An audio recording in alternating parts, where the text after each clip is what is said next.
The smell reached Kira before anything else did. Not the familiar smells of Doolin's main road, the bread from Mabel Finch's bakery, the iron tang of the blacksmith's forge, the wet grass smell that always drifted down from the hills on market mornings. No, this was something different. Something that pressed itself against the back of her throat and stayed there.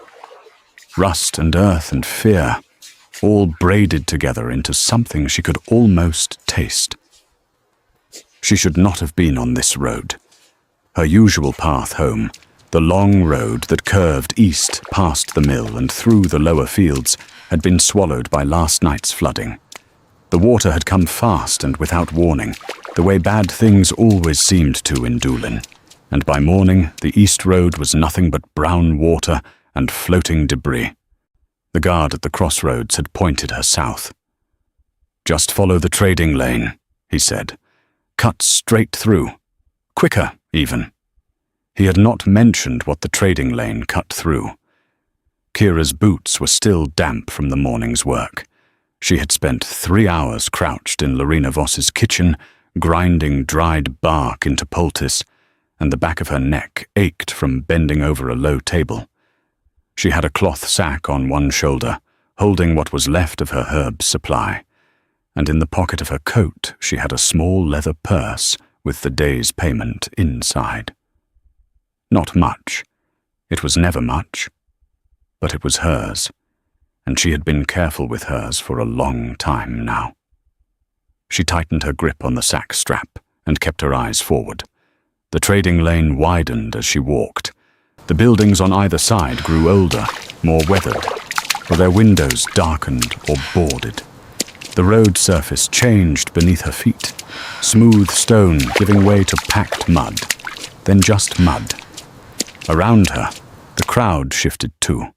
The neat market day crowd of Doolin's main road, the women with baskets and children with sticky hands, faded and was replaced by something harder. Men with tired eyes, merchants whose smiles never reached above the jaw, people who were good at not being noticed. Kira was good at not being noticed too. She had learned that early. She walked faster. The sound of the crowd thickened ahead of her. Voices raised, a ripple of laughter, the particular energy of people who had gathered around something and were enjoying themselves. She kept her eyes down. She did not want to see whatever it was. She had been to the southern end of the trading lane only once before, 2 years back, when she had been young enough and foolish enough to think that looking at something could be survived without cost. She was not that young anymore. But then the sound came. It was not the sound of the crowd. The crowd sounds were layered and soft at the edges. This sound cut through all of them the way a blade cuts through cloth, clean, sudden, absolute. It started low, so low she felt it in her chest before she heard it with her ears, and then it built, rising into something that could not have come from any ordinary throat. Not quite a howl, not quite a roar. Something older than both. Something that made the woman beside her grab her child and pull him close, and made the man to Kira's left take 2 steps back without seeming to notice he had moved. Kira froze. Her feet stopped moving mid-step. Her whole body went still, the way it went still sometimes when she was mixing medicine, and suddenly knew, not thought, but knew, that she had made an error, that the wrong route had ended up in the bowl, that something needed to stop right now. She stood in the mud of the trading lane, and she listened to that sound fade into the afternoon air. And then, against every sensible thing she had ever decided about herself and the world, she turned around. The crowd was thick, pressed 3 and 4 bodies deep around something she could not yet see. She moved through them the way she always moved through crowds. Small, quiet, apologetic, sliding into the spaces people left without meaning to. A woman with a basket stepped aside. A man in a merchant's coat turned slightly. And then the crowd opened, and Kira saw the cage.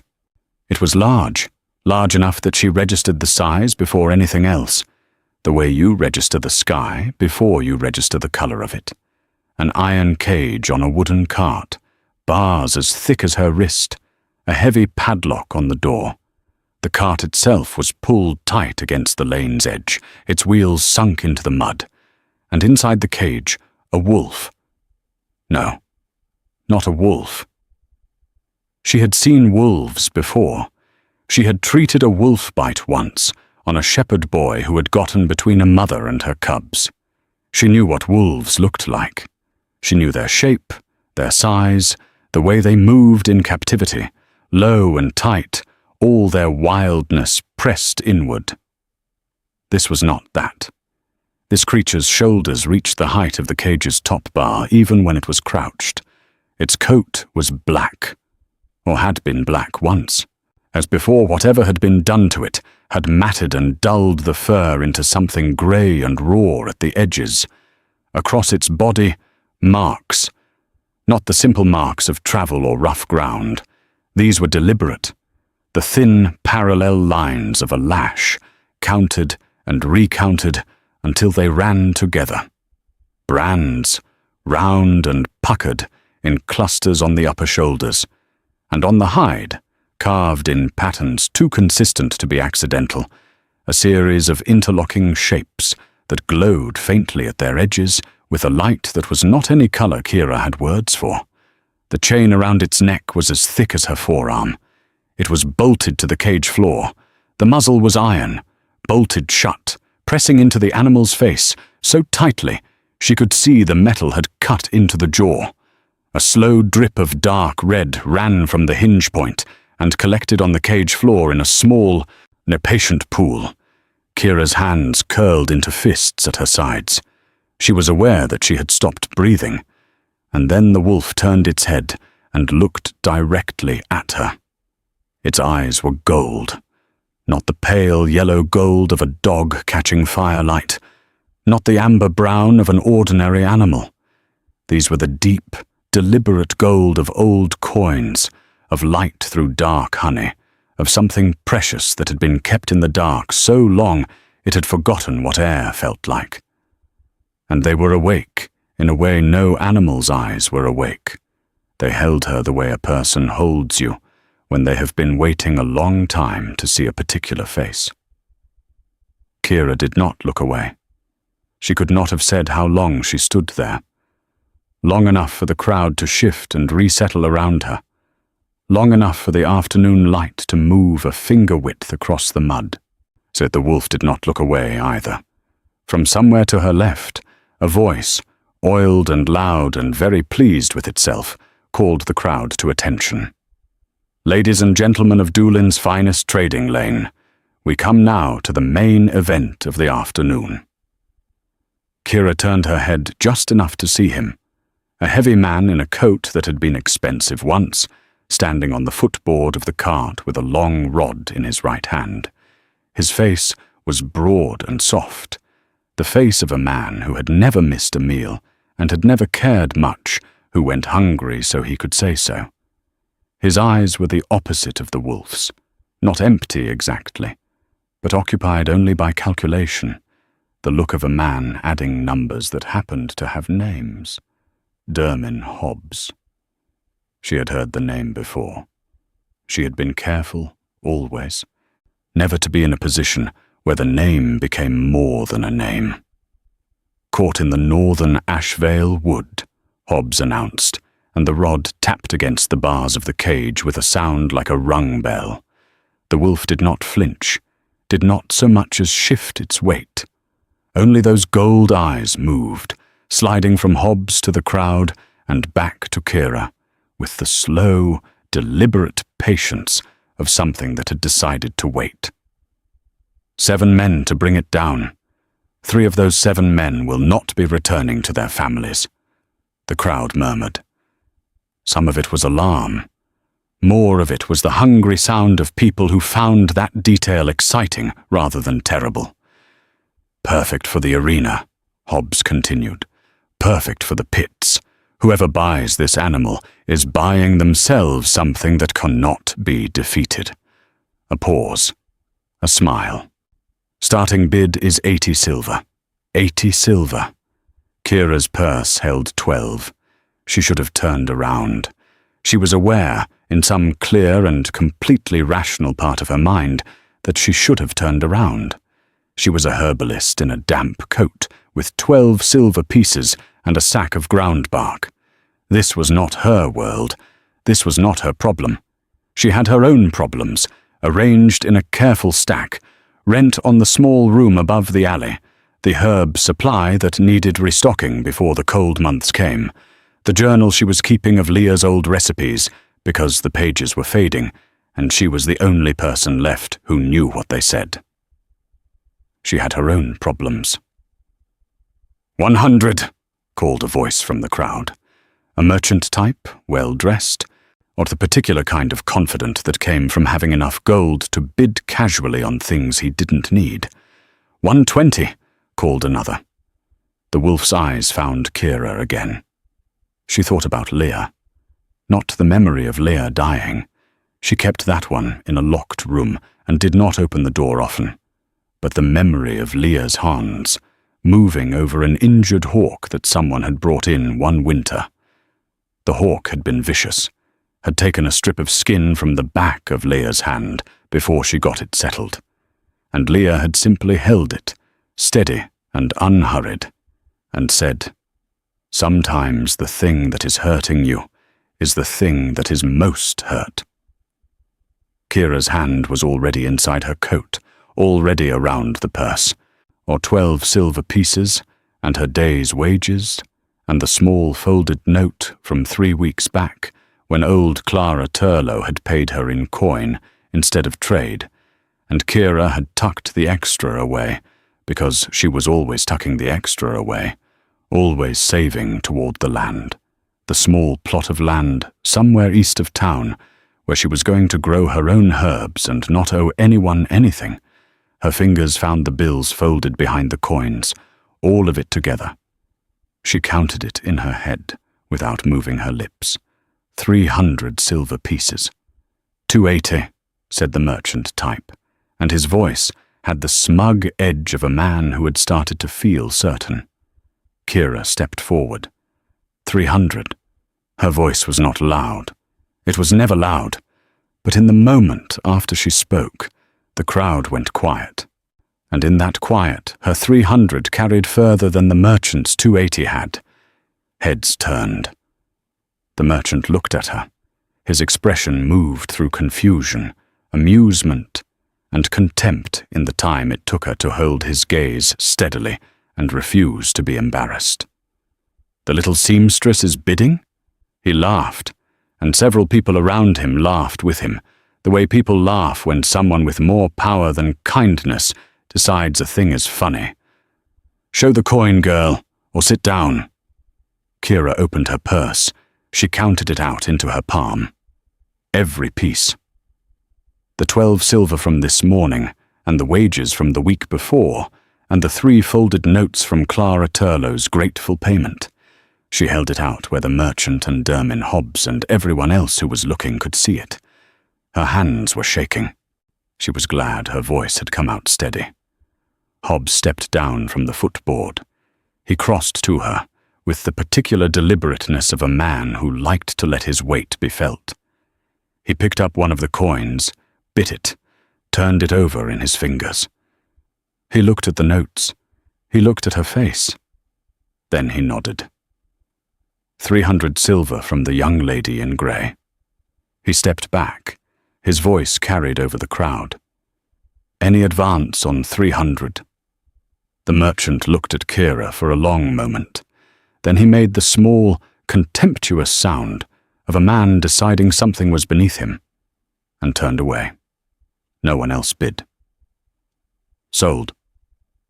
The word landed in the mud of the trading lane and stayed there. Kira looked at her empty palm. Then she looked at the cage. The wolf was still watching her. She did not know what she had just done. She knew only that she could not have done anything else. The keys were heavier than she expected. 2 of them. A large iron key for the padlock on the cage door, a smaller brass key for the lock on the chain. Hobbs dropped them into her empty palm with a sound like a small judgment, and his expression when he looked at her was the expression of a man who had sold something he expected to cause problems, and was relieved the problems would now be someone else's. "The muzzle stays on," he said. "I'd recommend keeping it on. Permanently." He leaned slightly closer, dropping his voice to the register of a man sharing wisdom. "I've moved a lot of product through this lane, Miss Mills," Kira said. "Miss Mills, I've never moved anything like that. Whatever you're planning to do with it, I'd advise you to reconsider." He straightened up. His expression returned to its default, that particular blankness of a man who had long since stopped allowing himself to think too hard about what he did. "The cart stays here. You're on your own for transport." He walked away. Kira stood alone in front of the cage. The crowd had drifted. They had their entertainment, and now they wanted the next one, and the next cage along the lane was already drawing voices. Within 2 minutes, she and the wolf were the least interesting thing in the trading lane, and the mud and the grey afternoon light settled back around them as though nothing had happened. She turned to face the cage.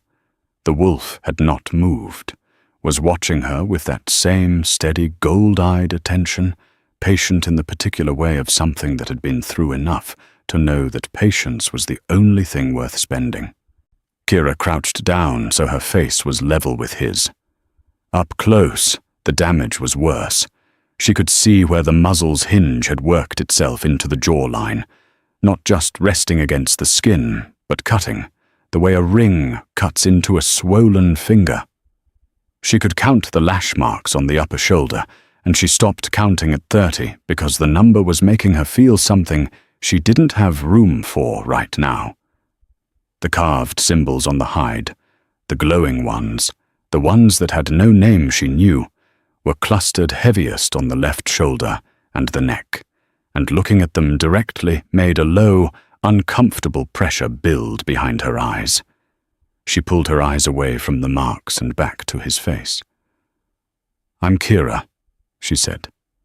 Her voice was quiet, matter of fact, the same voice she used when she sat with sick children, or the voice that said, "I am here, I am not afraid, and I need you to not be afraid either. I don't know what happened to you. I don't know who did this." She paused. "I'm going to help you, but I need you to let me." The wolf looked at her. Just looked. She put her hand flat on the ground in front of the cage door, palm up. Nothing in it. She had shown him that already when she counted out the coins, and something in her suspected he had been watching carefully enough to register it. Not a threat. Not a trick. Just a hand. For a moment, nothing happened. Then the wolf shifted his weight. Barely. Just the smallest forward lean. The repositioning of something that had been very still for a very long time and was considering the risk of moving. And his nose touched the bars closest to her hand. Not her hand, the bars between them. But he had moved toward her. And that was enough.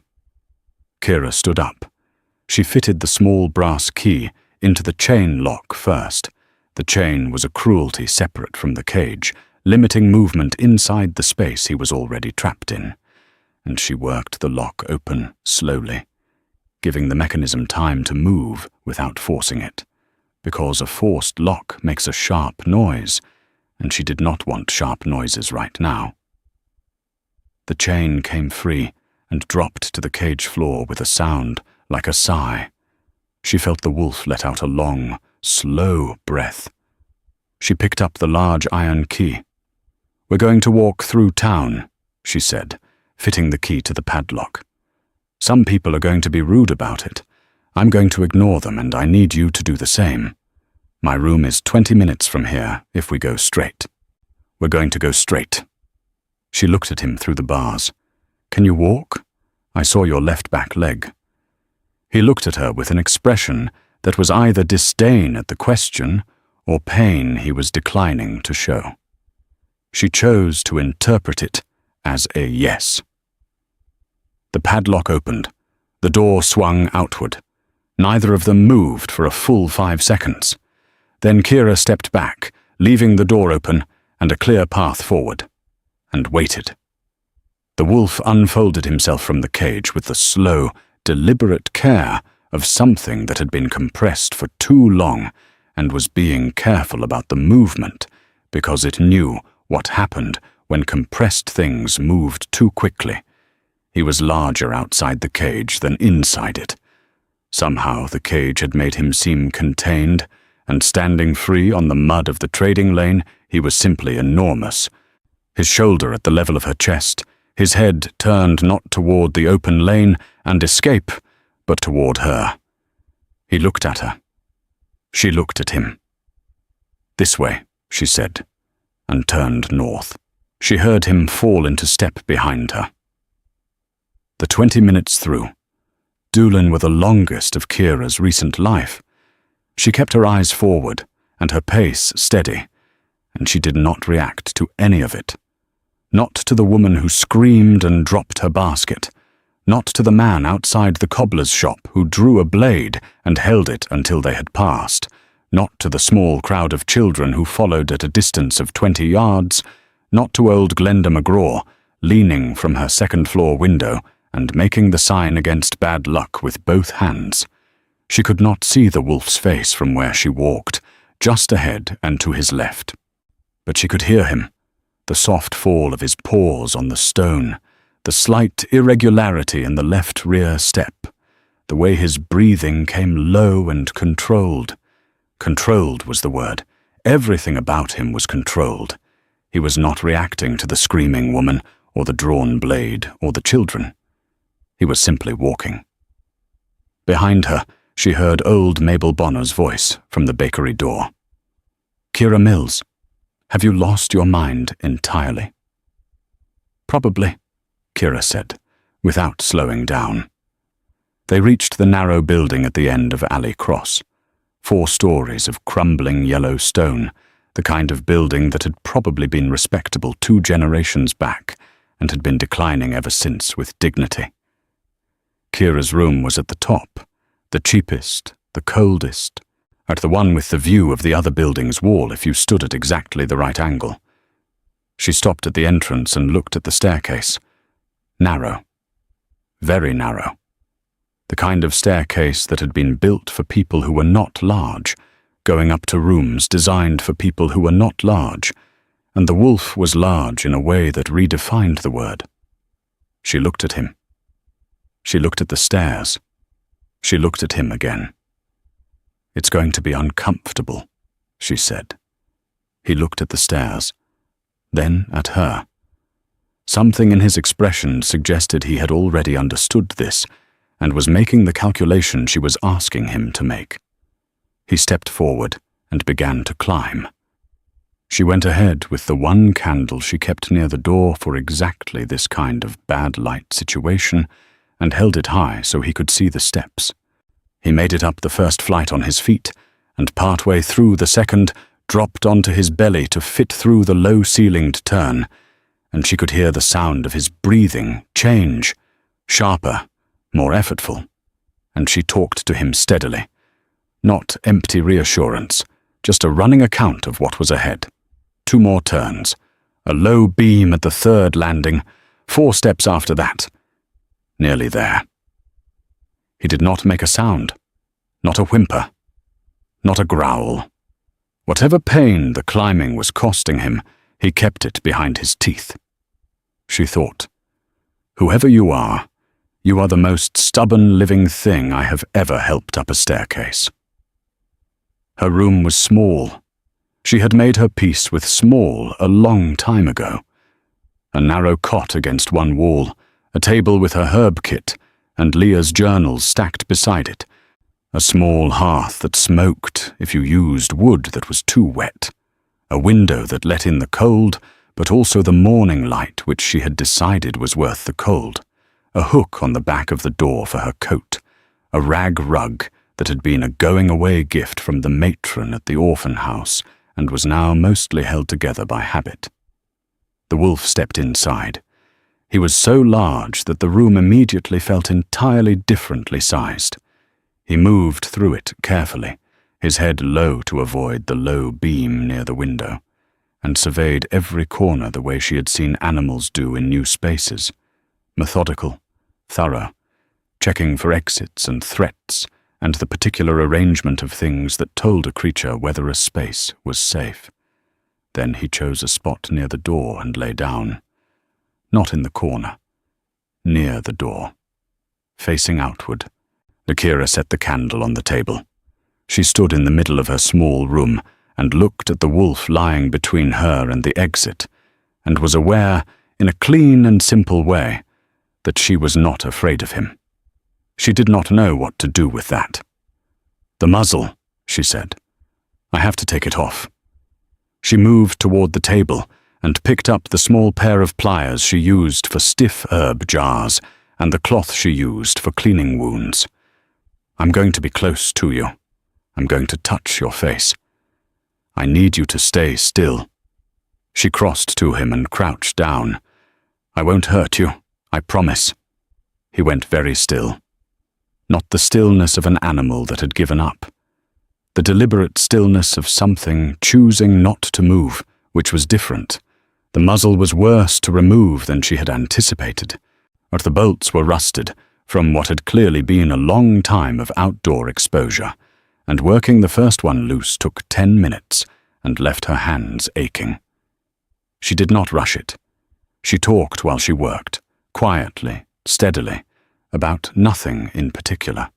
The names of the herbs in the kit on the table, the way to tell dried feverfew from dried chamomile when the labels wore off, the particular stubborn quality of a certain rusted hinge. She talked because the sound of a calm voice was its own kind of medicine, and because the silence in the room was large, and she needed to be bigger than it. The second bolt came free. She eased the muzzle away from his face. The damage underneath was significant. She did not let her expression change. Or she had learned that early, too, how to keep your face steady when what you were seeing needed a steady face more than it needed your feelings about it. The skin at the jawline was broken in 3 places. The area around his mouth was swollen and raw. There were older marks beneath the newer ones, which told her the muzzle had been in place for longer than just today. She set the muzzle aside on the floor. Away from him. She did not want him to be able to smell it easily. The wolf opened his jaw slowly, carefully, the way you move a thing that has been locked in place and is not sure yet whether it is allowed to move. His tongue, large, dark, pink, dry, moved over the wounds at his jaw. He made a sound. She had been braced for a growl, for the low warning she had been hearing from him since the trading lane. This was not that. It was quieter. Lower. The sound a person makes when they have been in pain for a very long time, and something has finally, unexpectedly, been made slightly less painful, and the relief and the exhaustion of it are indistinguishable from each other. Kira's throat tightened. She pressed her lips together and held herself very still and waited for the moment to pass without making it about her. "Water," she said. "You need water." She filled the deep wooden bowl she used for mixing herbs, the cleanest container she had that was large enough, and set it in front of him. He drank 4 bowlfuls before he stopped. She refilled it each time without comment. Water was something she had. It was a small thing, being able to give what was needed, but she held on to it. By the time he lifted his head from the bowl, the candle had burned 1/3 of the way down, and the room was full of the particular quiet of a late afternoon in a city that had gone back to its business. Kira sat back on her heels and looked at him, and he looked at her. And for the first time since the trading lane, the intensity had gone out of his gaze slightly, replaced by something she could not quite name. It was not softness. It was not gratitude. It was more like the expression of someone who has been in a very dark place for a very long time and has just noticed, without being sure yet whether to believe it, that the darkness might be lighter in one particular direction. "I don't know what those marks are," Kira said quietly. She nodded toward the symbols on his shoulder. "The carved ones. I've seen something like them before, in Leah's books. Or I'm going to look them up." She paused. "Leah was my teacher. She knew more about old medicine than anyone I've met. Some of what she knew was older than medicine." The wolf's eyes moved to the stack of journals on the table, then back to her. "Sleep," she said. "Nothing else needs to happen tonight." She banked the small hearth and climbed onto her cot in her damp coat because she was too tired to undress and lay staring at the ceiling. Her purse was empty. She had no idea how she would pay rent at the end of the week. She had no idea how she was going to feed an animal the size of a small horse. She had no idea what she was going to do about any of the entirely practical and serious problems she had just created for herself.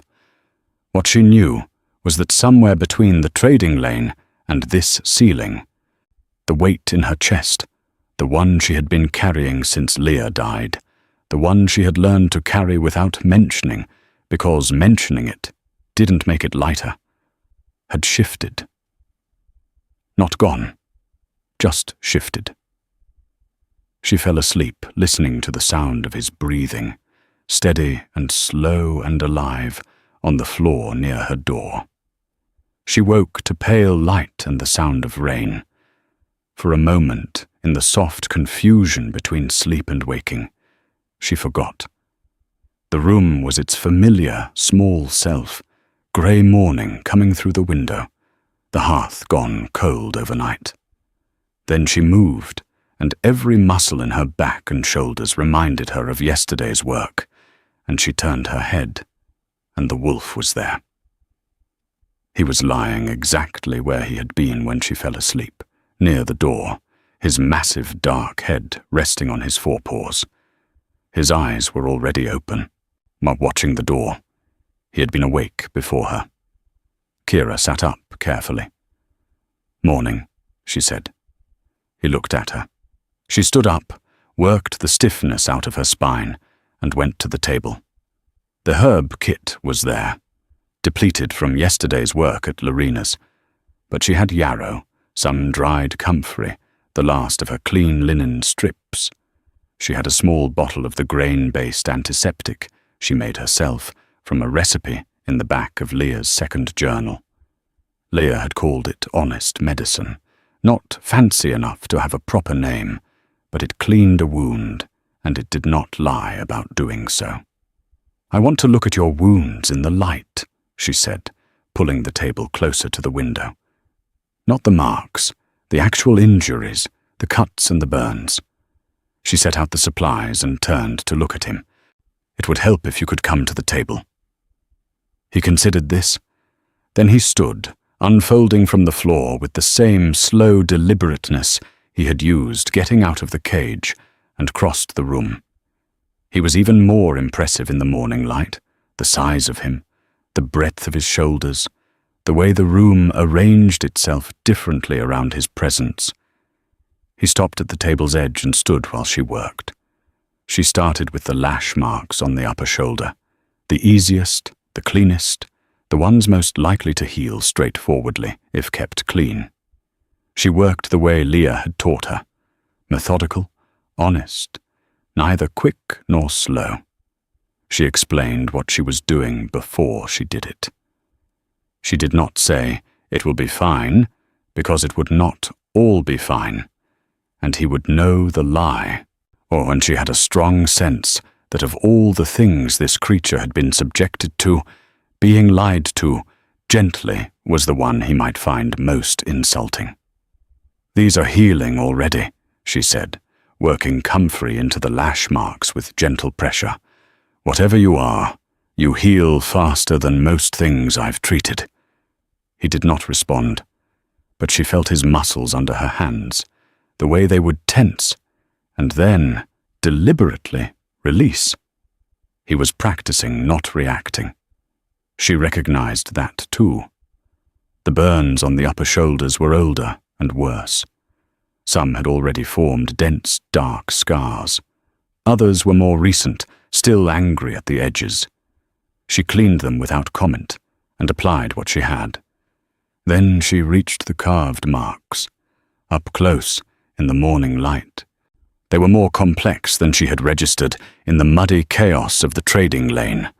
They were not just symbols, they were interconnected, each one flowing into the next in a pattern that had clearly been applied with precision and intent. The lines were not ragged. They were too clean, too deliberate for a blade used in anger. This had been planned, and they glowed.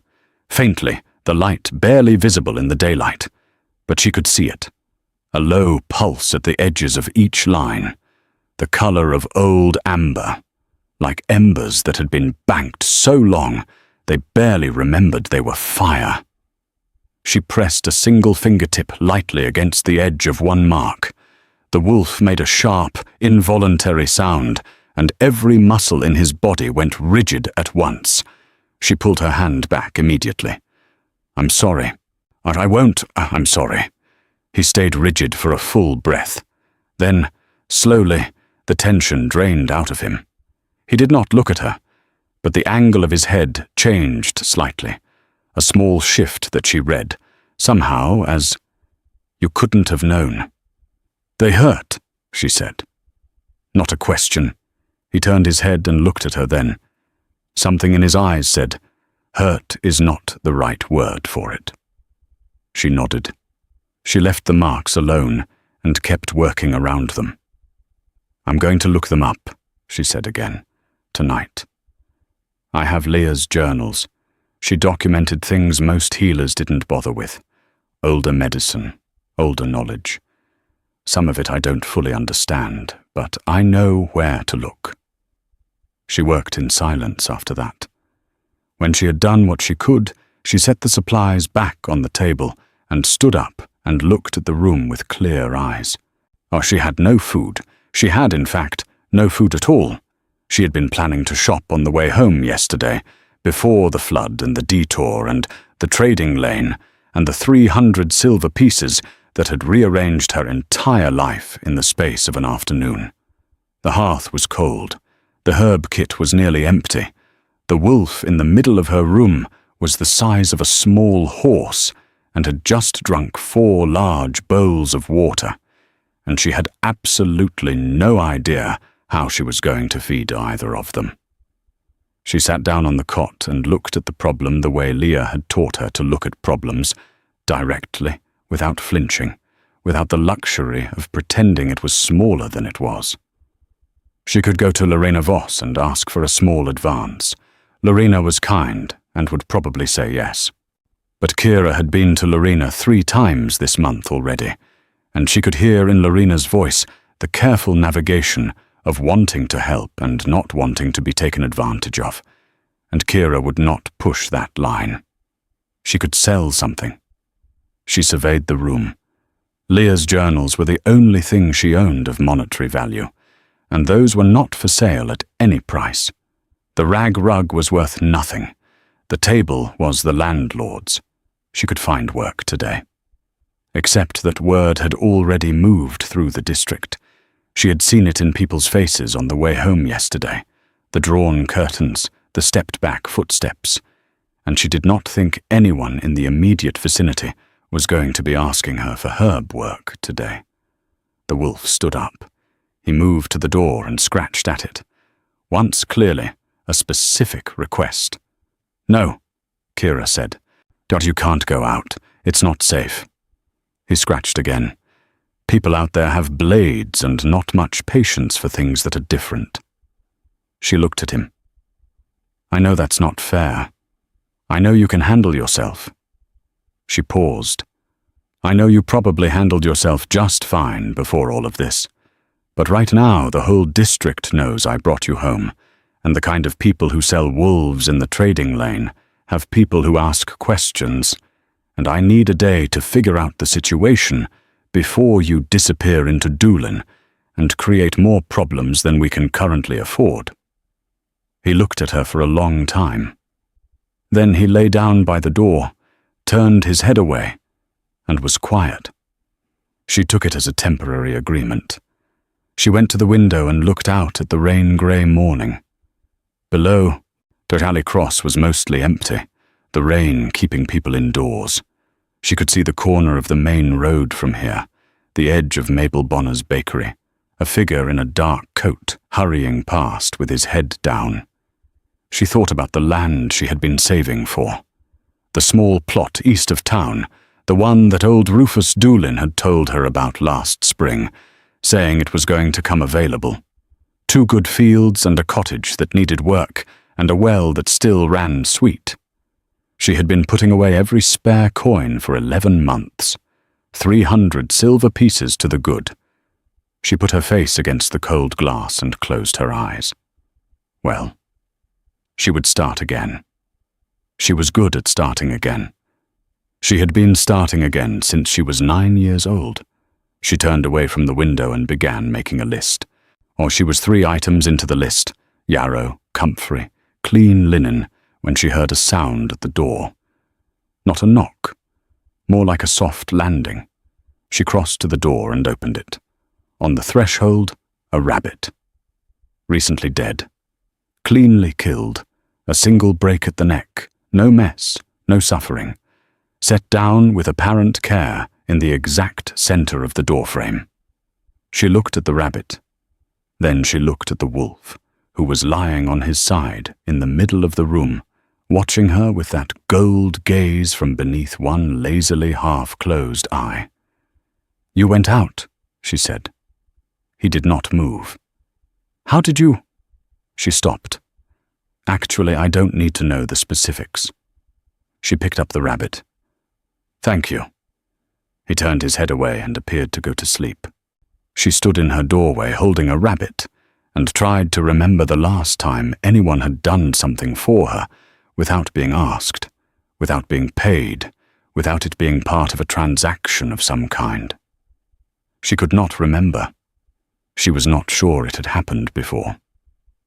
She cooked the rabbit in the small pot she kept above the hearth and divided it evenly, and brought his portion to him in the wide wooden bowl, because she had nothing else large enough, and set it down beside him. He sniffed it. Then he pushed it back toward her. She looked at the bowl, then at him. "That's your half." He pushed it back. "It is," she said. "I gave you half." He put his nose under the bowl's edge and pushed it firmly toward her feet, and then looked at her with an expression that said, with complete clarity, "Eat." Tokira sat down cross-legged on the floor beside him. She looked at the bowl between them. She looked at his face. "We are going to divide this fairly," she said, "and you are going to eat your portion, and there will be no debate about it." He looked at the bowl, then at her. She took one small piece from his half and put it in her mouth. He seemed to consider whether this was an acceptable compromise. Then he began to eat.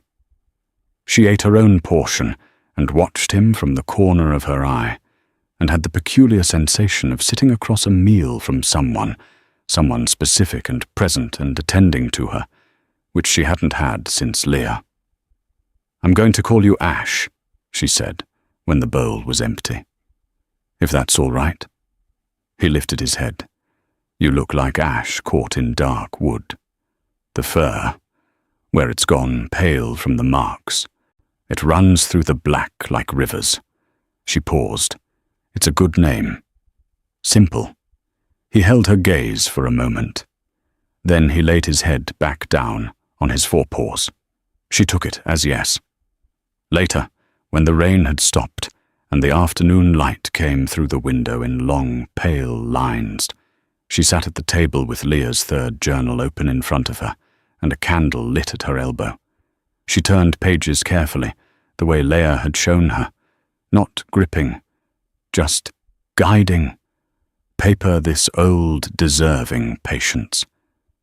She was looking for the section she remembered seeing once as an apprentice, the section she had skipped over, because it had seemed irrelevant and theoretical, and not the kind of thing a working herbalist needed.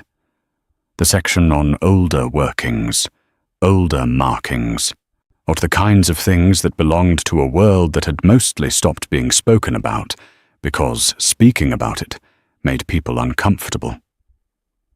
She found it 40 minutes later, in the margin notes of a page about fever treatment. Binding craft, Leah had written in her small, exact hand, functions through carving. The mark is not symbolic. It is structural. It becomes part of the flesh it is cut into, and it holds what is trapped there as surely as iron holds water. But all bindings have a seam. All locks have a key. The key is not mechanical, it is relational. Kira read that last line twice. Then she looked at Ash, who had moved in her absence to lie in the bar of afternoon light near the window, and was asleep, his chest rising and falling slowly, his head turned slightly to one side. Or something that had been forming in her mind since yesterday, taking shape in the background while she did other things, the way understanding often did when she had the patience to let it, shifted into focus.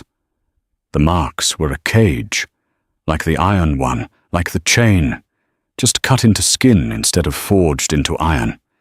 And the key was relational. She looked at her empty purse hanging on the hook by the door. 300 silver pieces, the land she had been saving for. Everything she had. She had not made a mistake. She turned back to the journal and kept reading. The days settled into a rhythm, the way days do when there is enough structure to hold them up. Mornings, Kira rose early and worked on Ash's wounds by the window light before the sun moved too far, and the angle went wrong for close work. Or she had restocked her herb supply, selling her good winter coat to Mabel Bonner's husband for enough coin to buy yarrow and comfrey and the dried bark she needed, and then spending 3 days without a warm coat before Pearl Voss appeared at her door with an older coat that had belonged to Pearl's mother and was too big but very warm. Pearl had not made it about charity, which Kira appreciated. She had said only, "I heard you'd got a cold, and this was sitting in the chest, doing nothing." Kira had said thank you, and not mentioned that she did not have a cold. The wounds were healing. That was the true and observable fact she returned to each morning when she sat down with her kit. They were healing, measurably, faster than they should. The lash marks had closed within the first 4 days, leaving pale lines that Kira knew from experience should have taken at least 10. The burns were fading at a pace that had no honest name in the medical knowledge she possessed. Even the jaw damage from the muzzle, the deepest, slowest kind of wound, the kind that healed in layers and took its time about each one, was resolving itself with what she could only call determination. The carved marks were different. They were not healing because they were not wounds exactly. She had come to understand this slowly, through Leah's journals and through her own observation. They were something else. They were like a structure built into the living flesh, load-bearing, functional, present in a way that was separate from damage and therefore not subject to healing. They still glowed. She had stopped trying to touch them directly, but she could see the pulse in them, faint, steady, a low amber light that was brightest at night and nearly invisible in full daylight. She had read everything in Leah's journals that related to the marks 3 times over. She understood more than she had. She did not yet understand enough, but she was working on it. Afternoons, she worked. Lorena Voss had come back, quietly, without announcement, leaving a small note under Kira's door saying there was bark to grind and jars to label if she wanted them. She had wanted them.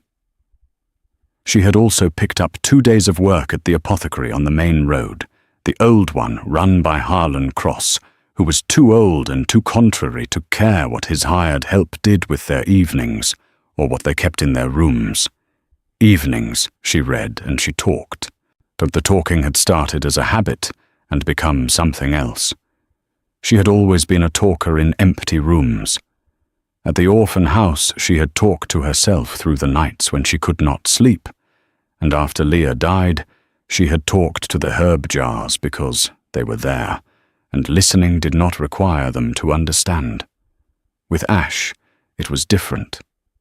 She talked to him the way she had talked to Leah in the evenings when they were done with the day's work, about things that mattered, things that did not, the space between. She told him about the orphan house on the east side of town, the one on Finch Road. The grey stone walls and the matron who had been strict but not unkind, and the smell of the long dining room first thing in the morning, and the way the other children had sorted themselves into groups that she had never quite fit into, well, not because she was disliked, but because she was the kind of person who was easiest to be around in small doses and hardest to room with. She had always wanted more silence than the other children could give her. She told him about Leah. Not the dying, but the living. The way Leah had appeared in the orphan house one afternoon, when Kira was 12, ostensibly to deliver a donation of medicinal supplies, and had spent an hour in the kitchen talking to Kira about the names of plants, because Kira had been sorting the donation and asking the right questions, and Leah had apparently decided on the spot that here was someone worth teaching. The way Leah's house had always smelled of things drying, herbs, of course, but also wood shavings and old paper, and something sweet that Kira had never been able to identify even after years of trying. She told him about the land east of town, the plot by the old Doolin mill. She was careful about this one. She mentioned it once, briefly, as a thing she had been working toward, and left the rest of it unspoken. She did not want to feel sorry for herself about it, and she did not want him to feel responsible for it. He listened to all of it. That was the thing she could not stop noticing, the quality of his listening. It was not the listening of an animal following the sound of a voice. It was the listening of someone who was following the meaning, tracking the thread of what was said and what was left out, attending to the spaces between words with the particular attention of someone who understood that the spaces were often where the real content lived. He would shift when she said something that landed differently than she meant it to. He would go still when she said something true that she had not quite admitted to herself before. Once, telling him about the last winter at the orphan house, she had said, "I got very good at being unimportant. It was safer." And the moment she said it, she had felt it land in a way it had never quite landed before, the actual meaning of it, not just the fact. And Ash had raised his head from his forepaws and looked at her with those gold eyes, and held her gaze, steady and full, until she looked away. She had not looked away quickly. The food problem sorted itself with less disaster than she had initially feared. Ash hunted at night. She did not know how. She had decided not to investigate, and left what he brought in front of the door. Wasn't she prepared it, and they split it. She supplemented with bread from Mabel's and the occasional root vegetable from the market, and they were not comfortable, but they were not hungry. The rent she solved by speaking to her landlord, old Emmett Haskins, who was 70 years old and had been in Doolin his whole life, and had seen stranger things than a large dog, which was how he had diplomatically described Ash on the one occasion when Ash had been visible from the landing. She could work off the coming month's rent by repairing the building's gutters, which she did over 3 cold afternoons with a borrowed ladder and a bucket of mortar. She was not comfortable. She was surviving. She had survived before. The morning she noticed the runes changing, She was on her third pass of the left shoulder, doing the gentle comfrey application that had become part of the daily routine. The light was good, and she was close, and she saw it clearly. One of the outermost symbols, a small looping mark that she had catalogued in her own careful notation as Mark 14, had changed its edge. 2 weeks ago, the amber pulse had run along the full perimeter of the symbol. This morning, the pulse was running along 3/4 of it. The 4th quarter was dark. She sat back on her heels and looked at it. Then she looked at Ash's face. "The marks are changing," she said. He looked at her. Something moved through his expression, quick, controlled, but she caught it. Not surprise. Something more like a careful hope that did not yet know whether it was allowed to be hope. "I've been reading Leah's notes," she said. "The ones on binding craft. The key isn't mechanical, it's relational. That's what she wrote." She paused. "I don't fully understand what that means yet, but I think it means the marks need more than just time." She looked at him steadily. "I think it means they need this." She gestured between them. "Whatever this is." Ash was quiet for a long moment. Then he reached out, slowly, and pressed his nose to the back of her hand. Not a bump. Not the greeting gesture she had seen him make when she came home. A press, a deliberate, still, sustained contact, his cold nose against her knuckles, his breath warming the back of her hand. She did not move. She sat on the floor of her small room in the grey morning light, and she let him hold that contact. And she did not move. Later that evening, when the candle was burning low and Ash was asleep in the warm light from the banked hearth, she opened Leah's journal to the binding craft section and read the line again. The key is not mechanical. It is relational. She added a note in the margin in her own hand, small and exact. "I think I understand now." She closed the journal and sat for a while in the quiet. The city of Doolin hummed beyond her window, indifferent and busy, and entirely unaware of what was happening in this small room above Alley Cross. And in the warm dark, Kira sat with Ash, sleeping beside her, and the fading pulse of the amber marks, and Leah's words, and the particular, extraordinary feeling of being in the right place at a time when right places had been scarce. She did not name it. She was not ready to name it, but she held it quietly, the way you hold a thing that is small and new and might not survive being examined too closely just yet. She blew out the candle and went to sleep. 3 weeks in, and Kira began to understand what she was living with. Not the wolf. She had understood the wolf, or at least the wolf, as the wolf presented itself to her, within the first few days. She had understood the size of him, the intelligence, the way his moods moved across his face like weather. She had understood the listening, the deliberate stillness, the careful way he occupied space in her small room as though he was conscious of what he took up and was trying to take up as little as possible. What she was beginning to understand was larger than that. It started with the food argument. She had thought, initially, that it was instinct, animals protecting resources, or the old calculus of survival. But she watched him over the course of a week, and she could not make that explanation hold. He was not operating on instinct.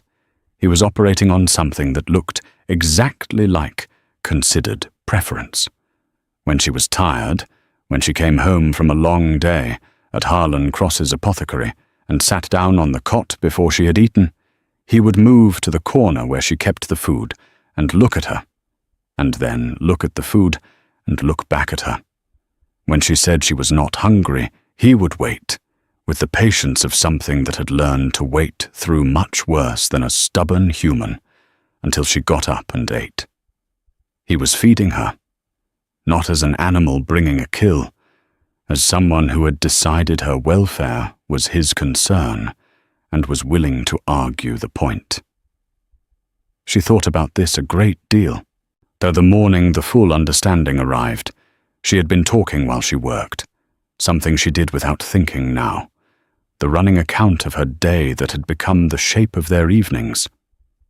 She was preparing a tincture for Lorena Voss's husband, who had a persistent joint problem that responded to willow bark and nothing else, and she was thinking aloud about the proportions and about needing to get to the market before the herb woman packed up for the day.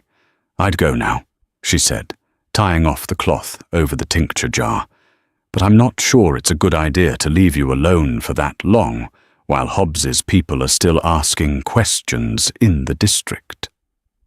She set the jar down. "Maybelle told me yesterday they've been going door to door on the lower lane.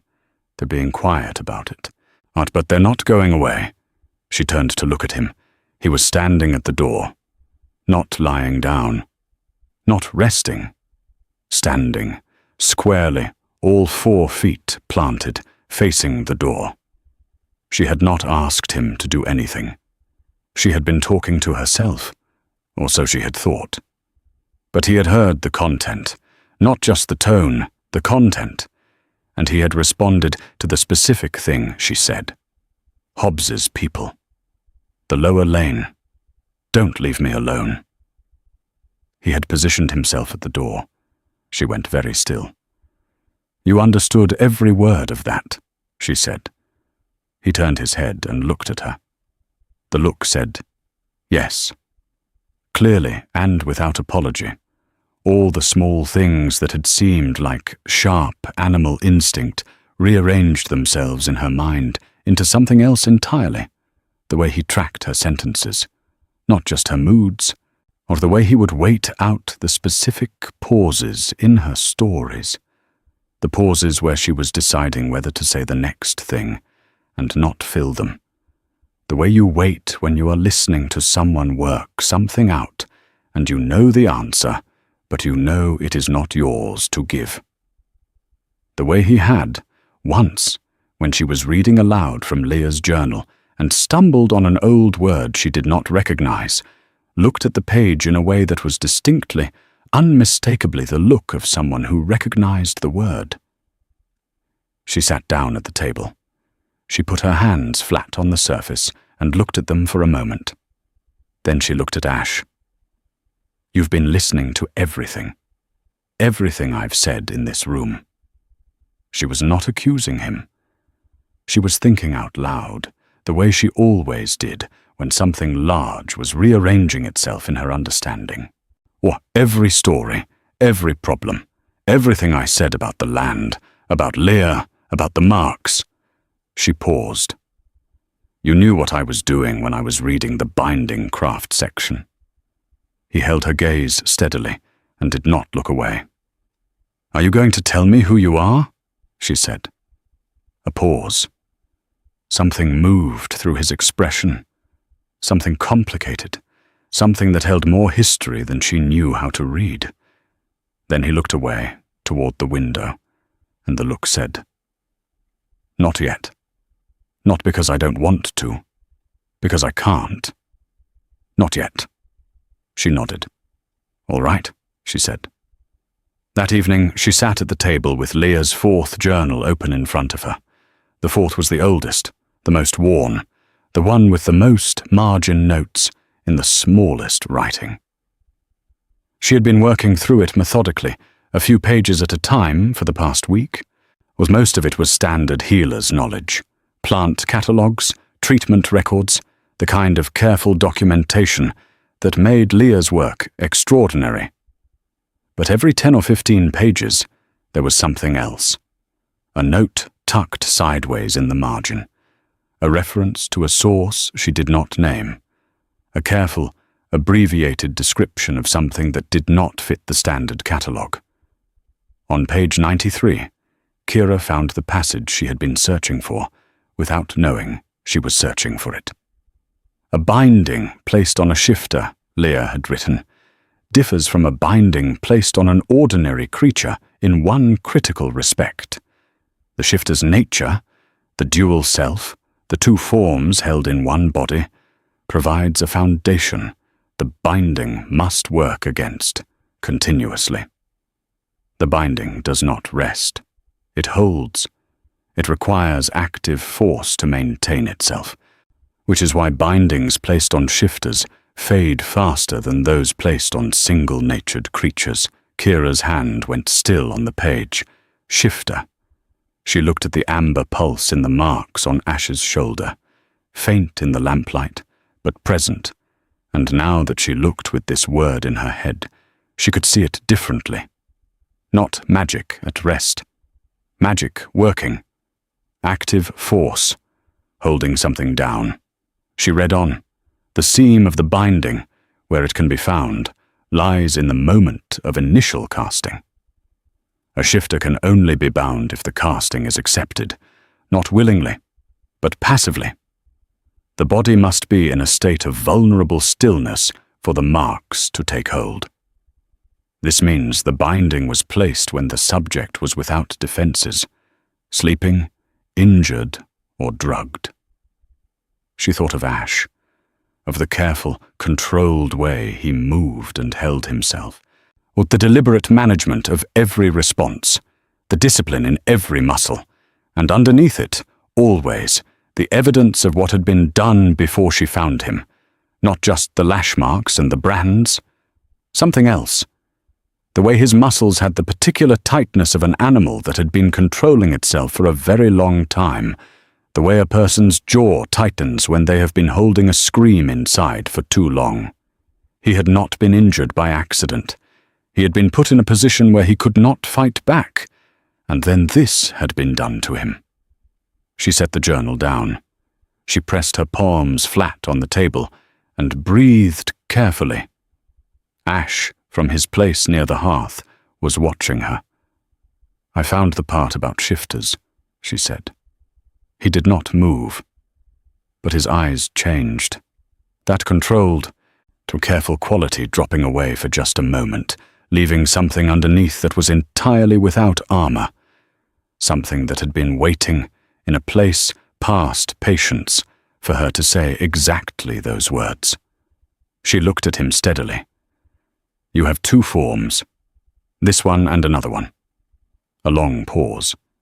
Then, the smallest, most deliberate nod she had ever seen. "The binding is holding you in this one." Another nod. She picked up the journal again, slowly. She turned to the next page. "Leah writes about breaking them," she said. "The bindings." She found the section.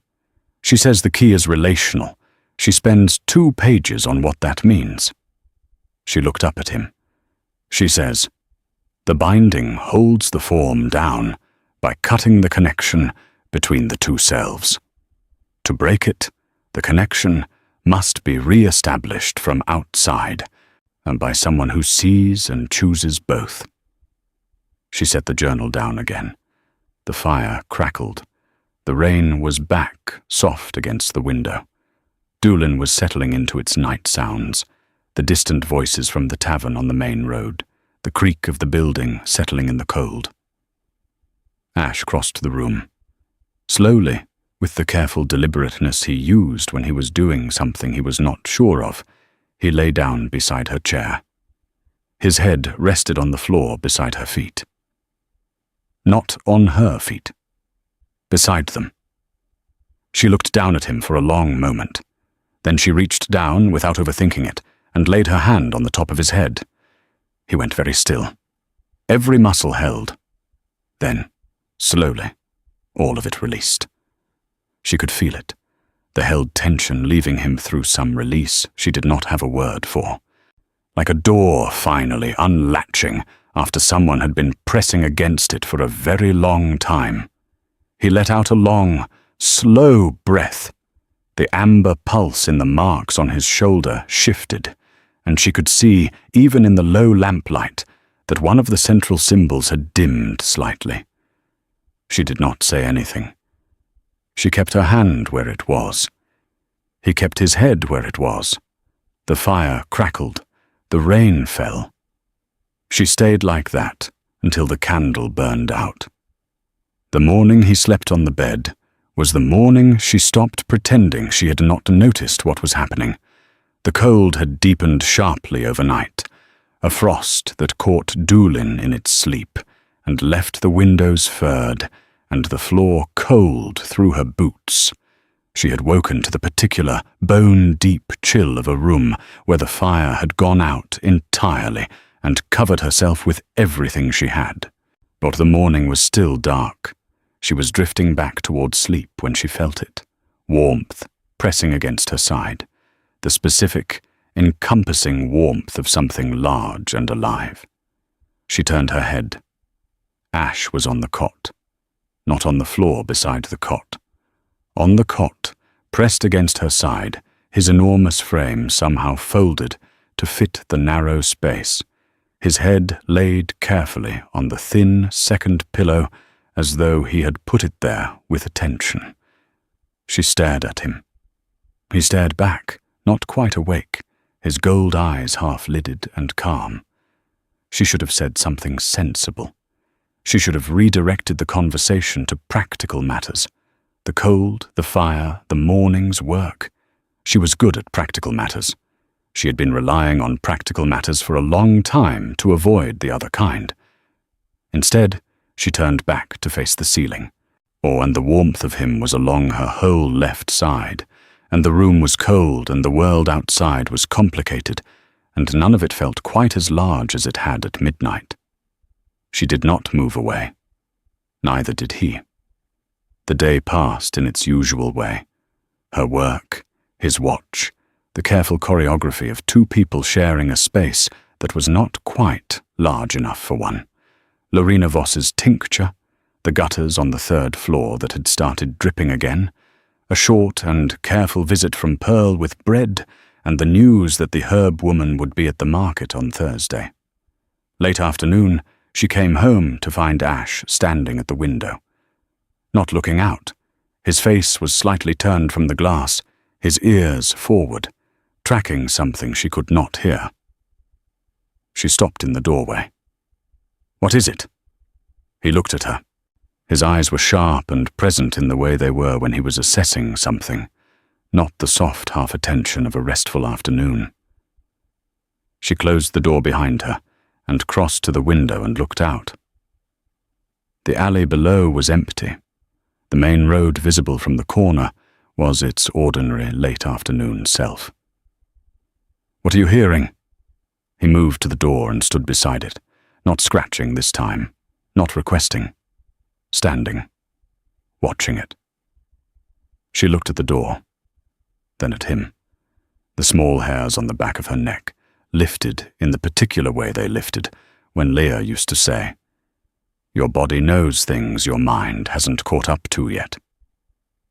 Pay attention to your body." "We might have trouble coming," she said. He did not disagree. She went to the table and looked at what she had. A small knife she used for cutting root bark. The pliers, and Leah's journals, which she wasn't going to leave, whatever happened. She thought about who knew she was here. Hobbs knew. The district knew, generally. And somewhere behind Hobbs, in the organized dark of people who moved money through trading lanes and bought things they shouldn't, someone else knew. Someone who had sent Hobbs to sell something they did not want to be identified with, and was now going to want it back. She began to think very carefully about the next 12 hours. "Whatever is coming," she said quietly, looking at Ash. "I want you to know something." She paused. She was not good at this kind of thing. She had practiced being unimportant for a long time, and it was a practice that had consequences. You are not a thing that belongs to anyone, not Hobbs, not whoever paid him, not me. She held his gaze. "I bought you out of a cage because I couldn't walk past you. That's the whole of it. What happens next is yours to decide."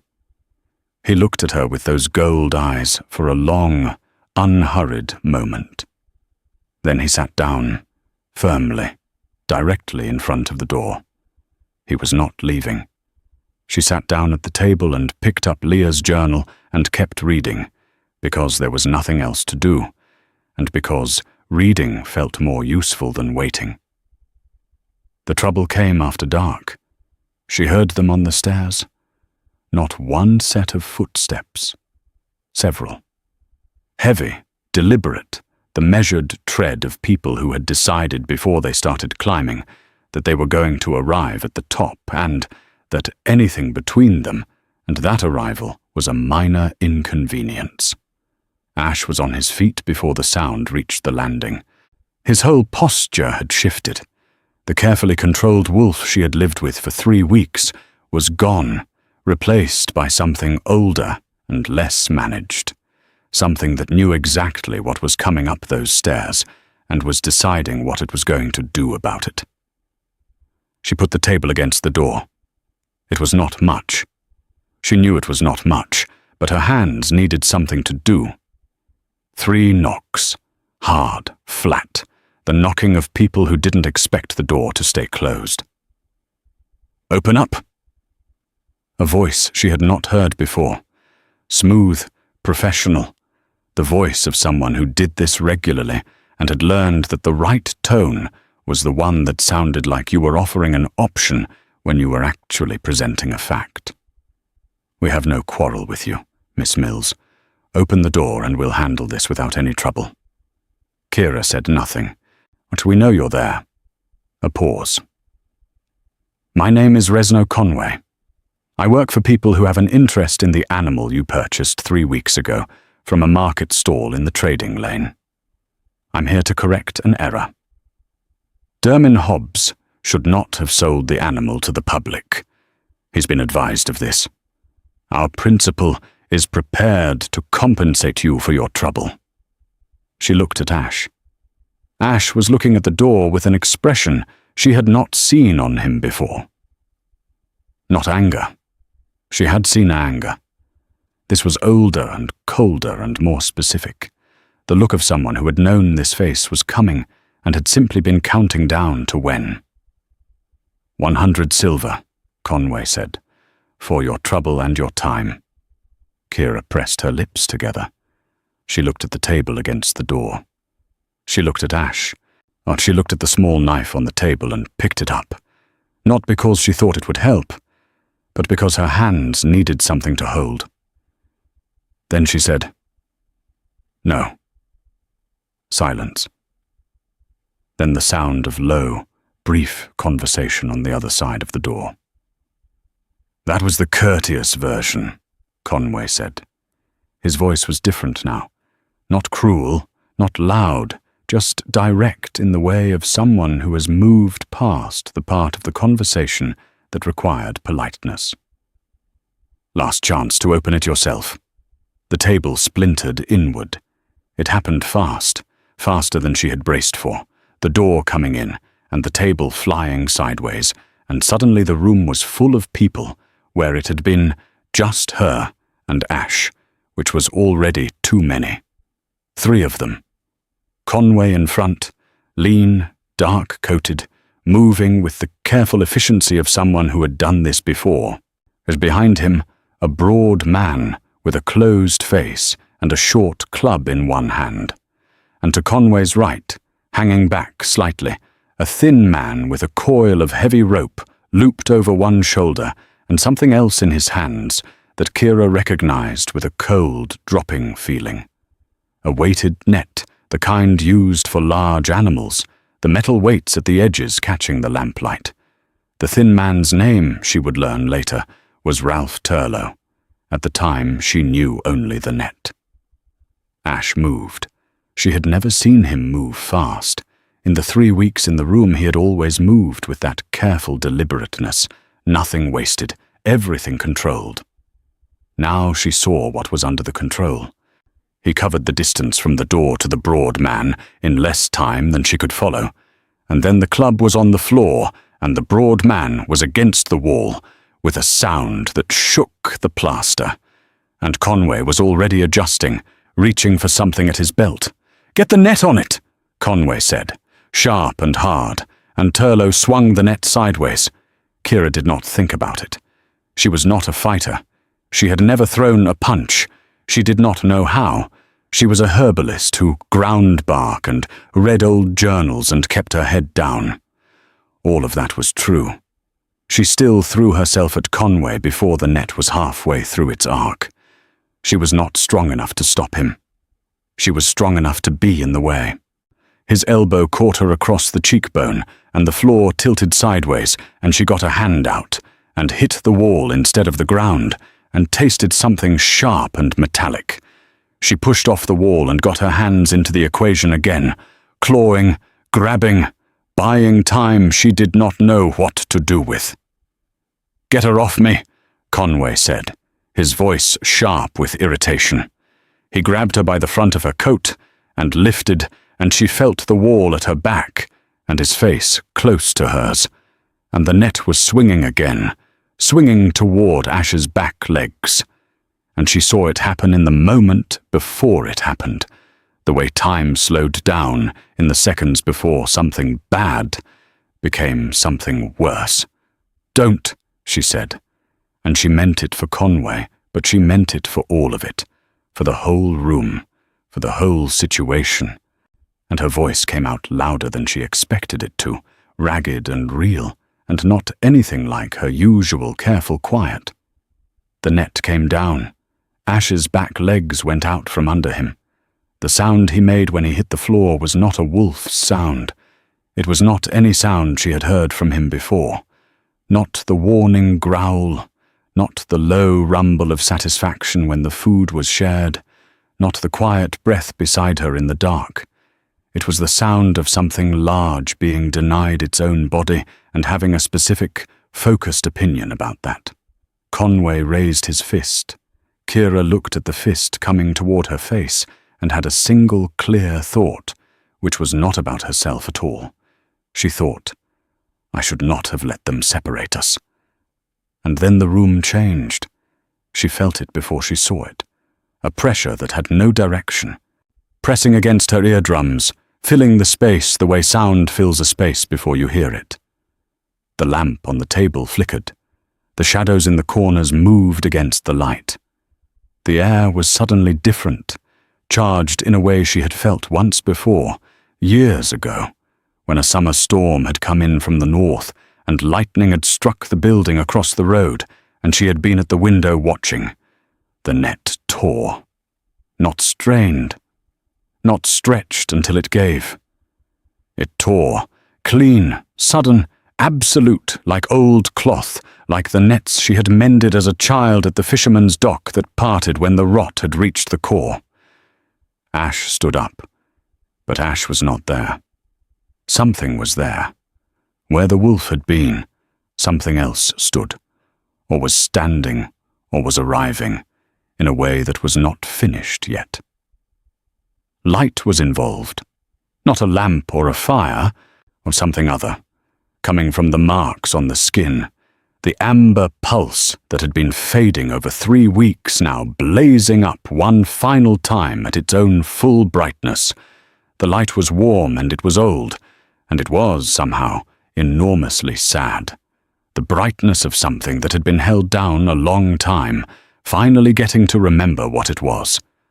Conway let go of Kira. She dropped to her feet and pressed her back against the wall. The light built for 3 seconds, and then released. In the moment after, the quiet after, which was very quiet, a man stood in the middle of her room. Tall, very tall, broad at the shoulder, the kind of build that came from something other than ordinary labor. Dark hair, long, pushed back from a face that was not what she had expected. She was not sure what she had expected.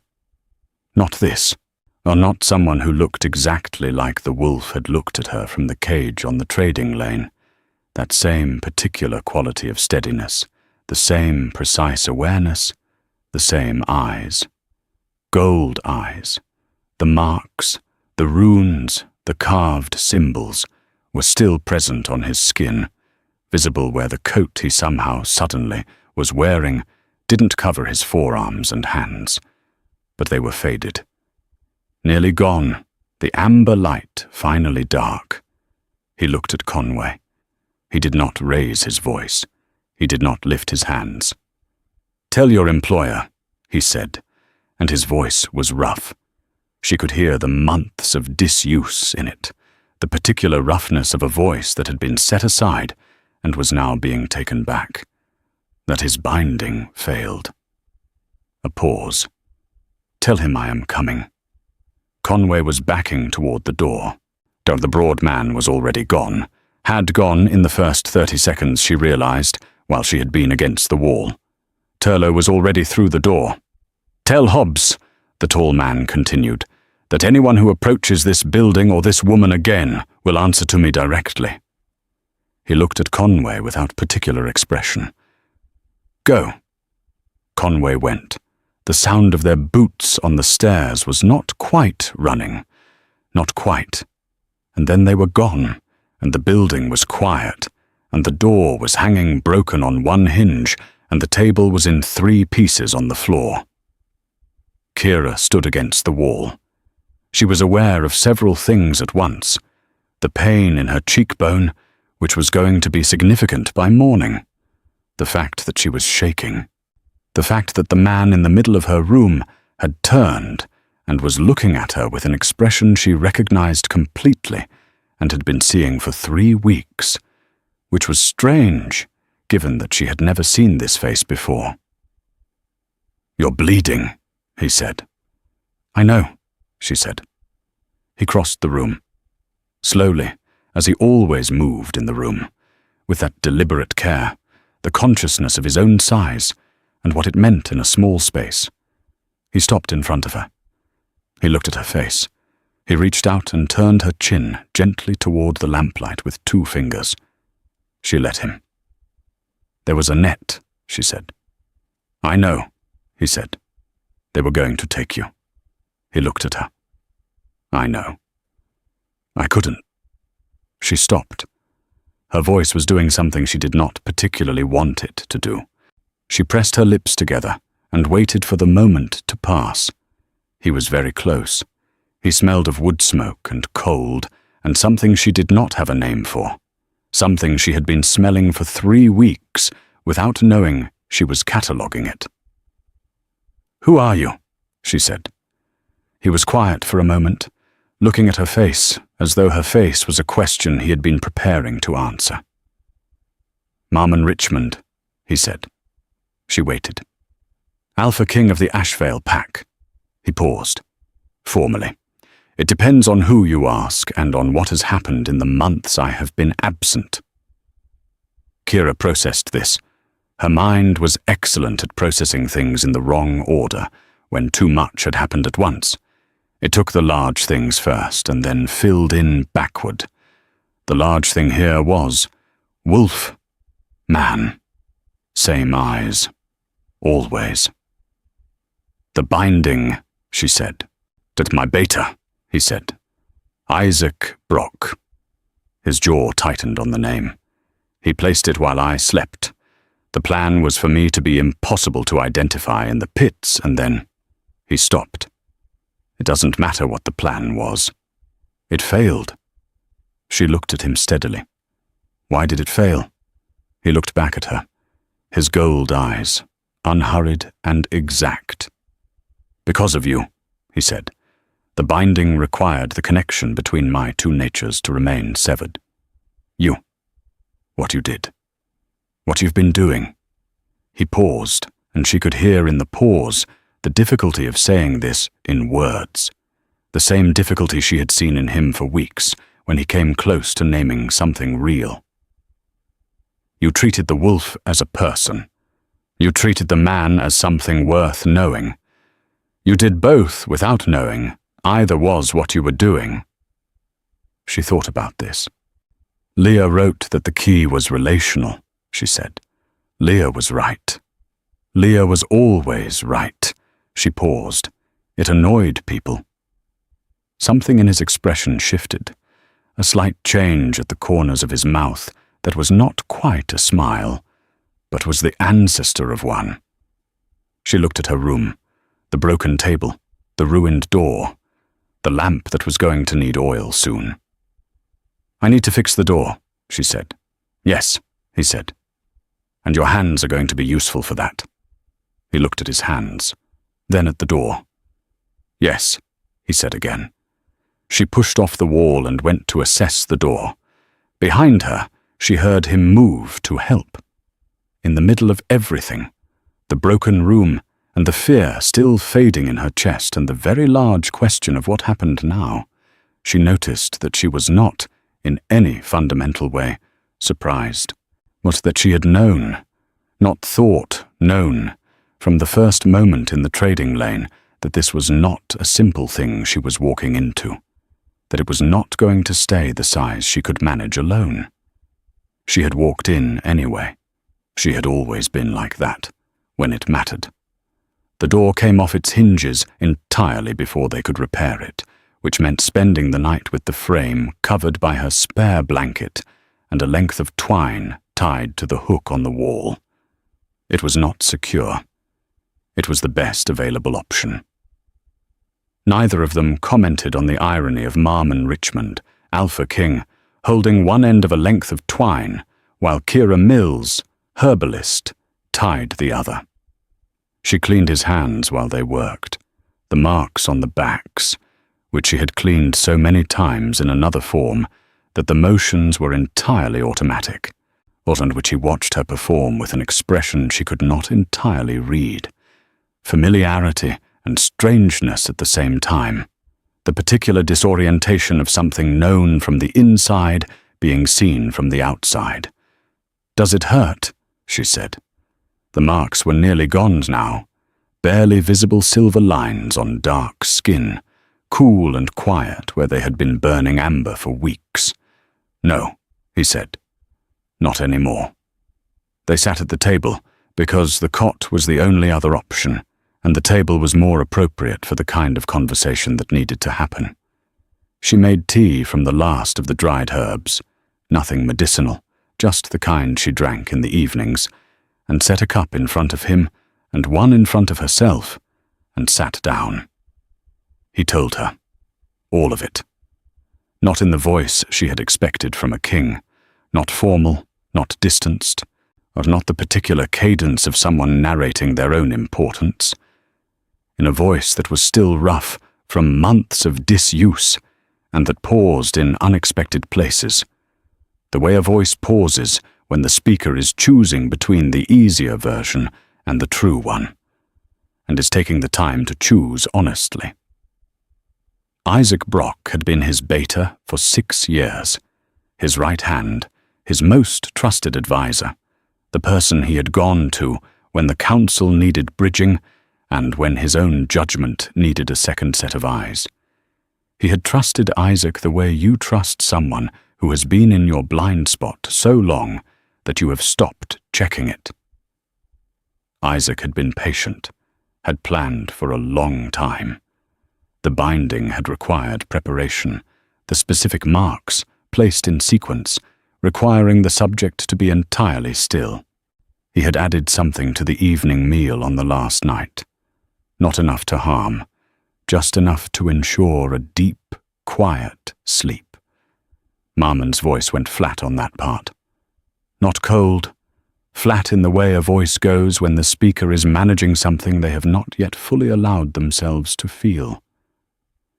She had woken the next morning in the cage on the cart, already moving south, already in the dark of someone else's plans. The binding had been complete. The shift back to his natural form was simply not available to him. The path between his two selves had been cut, and what remained was only the wolf. He had been moved through 3 intermediary handlers before Hobbs. He had fought where fighting was possible and waited where it was not. He had survived the pits in one northern city he did not name. He had been brought to Doolin. And then, he said. He did not finish the sentence. She filled in the silence with what she knew. The trading lane, the cage, Dermin Hobbs's rod against the bars, a woman in a grey coat who had stopped in the mud and could not look away. "Your people," she said. "In Ashville. They've been without you for months." "Yes." "Is Isaac?" "Running the pack in my absence, most likely." He paused. He won't have declared himself openly. He's not that kind of man. He'll have said I was missing, that he was managing in my absence, that he was doing everything possible to find me. His jaw tightened. That's who he is. The kind of man who believes that if he says a thing with sufficient conviction, it becomes true. Kira turned her cup in her hands. She thought about the months of his absence from Ashville, his people, not knowing, to operating in the gap between what Isaac told them and what they suspected. She thought about old Leah, who had a word for that kind of uncertainty. The worst kind, Leah had said once. Not the grief of knowing, the grief of not knowing, which never gets to settle.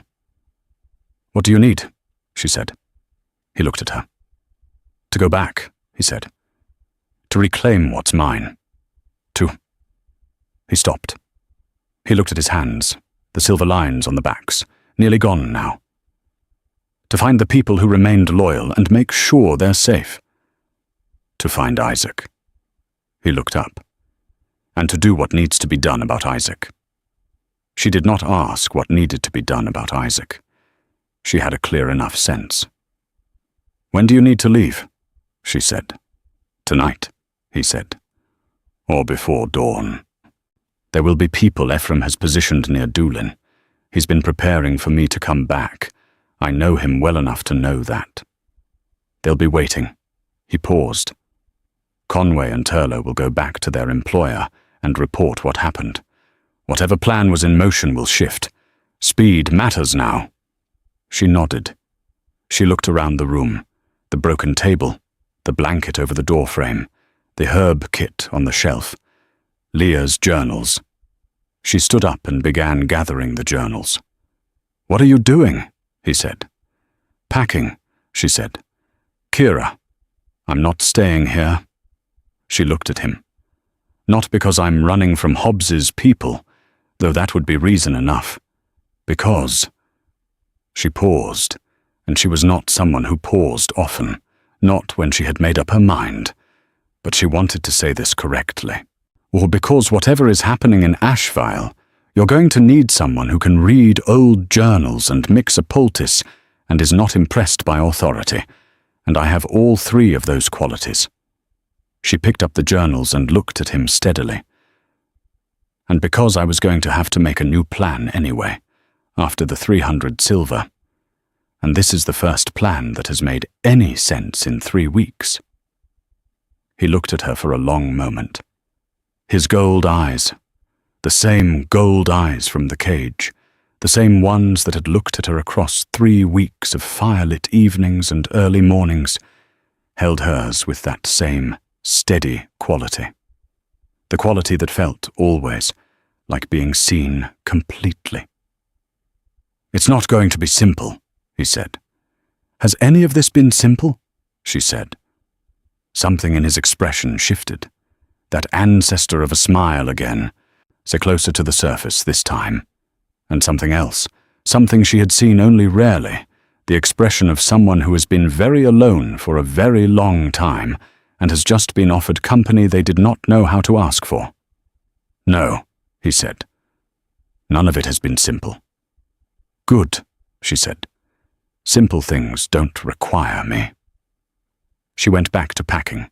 They left Doolin an hour before dawn, slipping out through the back of the alley, Kira with her sack of herbs and Leah's journals, Marmon a step behind her, and a foot taller than every doorway they passed under. The streets were nearly empty, a few night workers, a cart being loaded for the morning market, a cat on a wall who regarded them with complete indifference.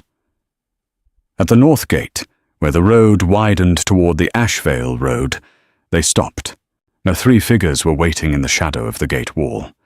They stepped forward as Marmon and Kira approached, and Kira felt the shift in Marmon beside her. Something steadying, some internal settling, the particular quality of someone arriving at a place they have been moving toward for a long time. The figure in front was old, 70 at least, with a face like weathered granite and eyes that were very bright in the darkness. He looked at Marmon for a long moment without speaking. Then he said, "I told Brock you weren't dead." "You were right," Marmon said. "I'm always right," the old man said. "It is my most irritating quality." He turned his eyes to Kira with the direct, assessing look of someone who had lived long enough to make quick judgments and have them mostly hold. "This is the woman?" "This is Kira Mills," Marmon said. The old man studied her. She studied him back, which she suspected was the correct response. After a moment, he nodded once, the nod of someone granting a verdict they had not yet fully voiced. "Ephraim Doolin," he said. "I keep things running when running is difficult." "Kira Mills," she said. "I keep people alive when keeping them alive is difficult." Ephraim looked at Marmon. "I like her," he said. "So do I," Marmon said.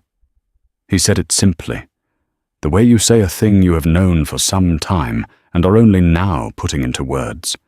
And he did not look at her when he said it, but she felt it nonetheless, the particular warmth of being spoken about honestly, without ornamentation. They rode north as the first grey light came into the sky. Marmon behind her on the horse, his arms around her, his warmth against her back, which was a different warmth from the warmth on the cot in the cold room, and she was aware of the difference. She watched the road unroll ahead of them in the early light, the fields on either side, silver-grey with frost, the dark line of the Ashvale wood beginning to appear on the horizon. "What is it like?" she said after a while. "What?" "Ashvale." She paused. "Your home."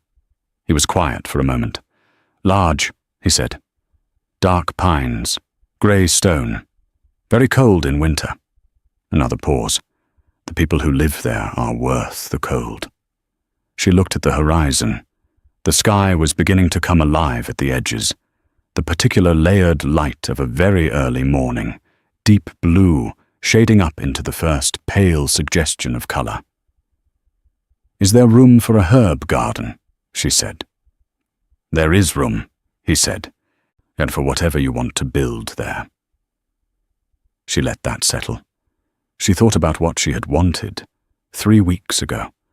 The plot of land east of Doolin, the cottage that needed work, the well that ran sweet, the small, sufficient, entirely solitary life she had been carefully constructing coin by coin.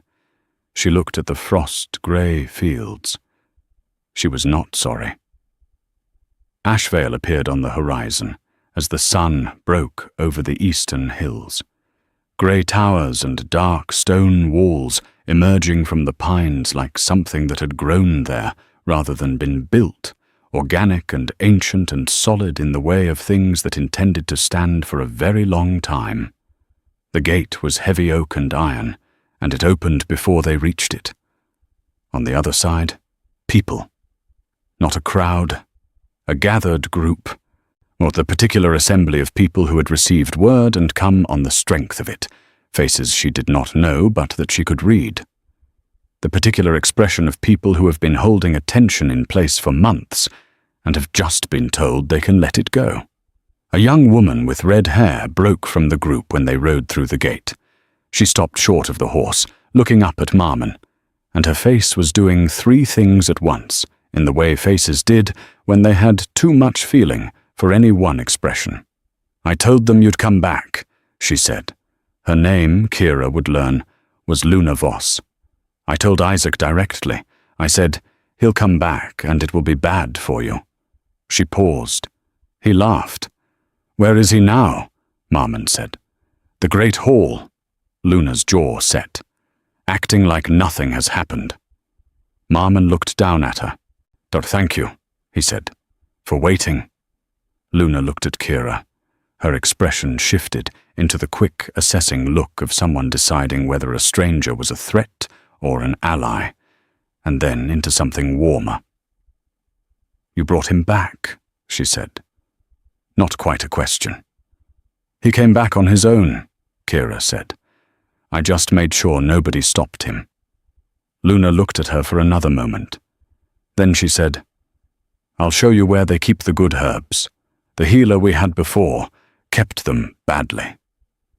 Kira felt something in her chest relax slightly, the specific kind of relaxing that happens when a place that was unfamiliar becomes, in a small way, navigable.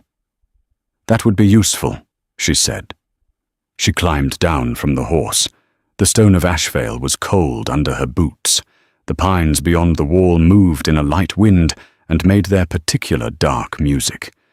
The sky above was wide and pale gold and just getting started. She stood in the gate of Ashvale and looked at everything she was standing in the middle of. Then Marmon was beside her. He didn't say anything. He stood close, his shoulder against hers, and looked at the same view. "Isaac," she said. "Yes," he said. "Today?" "Today." She nodded. "All right." She turned to look at him. "What do you need from me?" He looked at her, those gold eyes, the same ones she had known from a cage in the trading lane, the same ones that had watched her across 3 weeks of quiet evenings. "Nothing," he said. "You've already given me everything I needed." He paused. "Stay close anyway." She picked up her sack.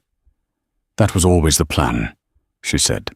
"But what happened in the great hall of Ashvale on the morning of Marmon Richmond's return is something that got told and retold in Ashvale for years afterward.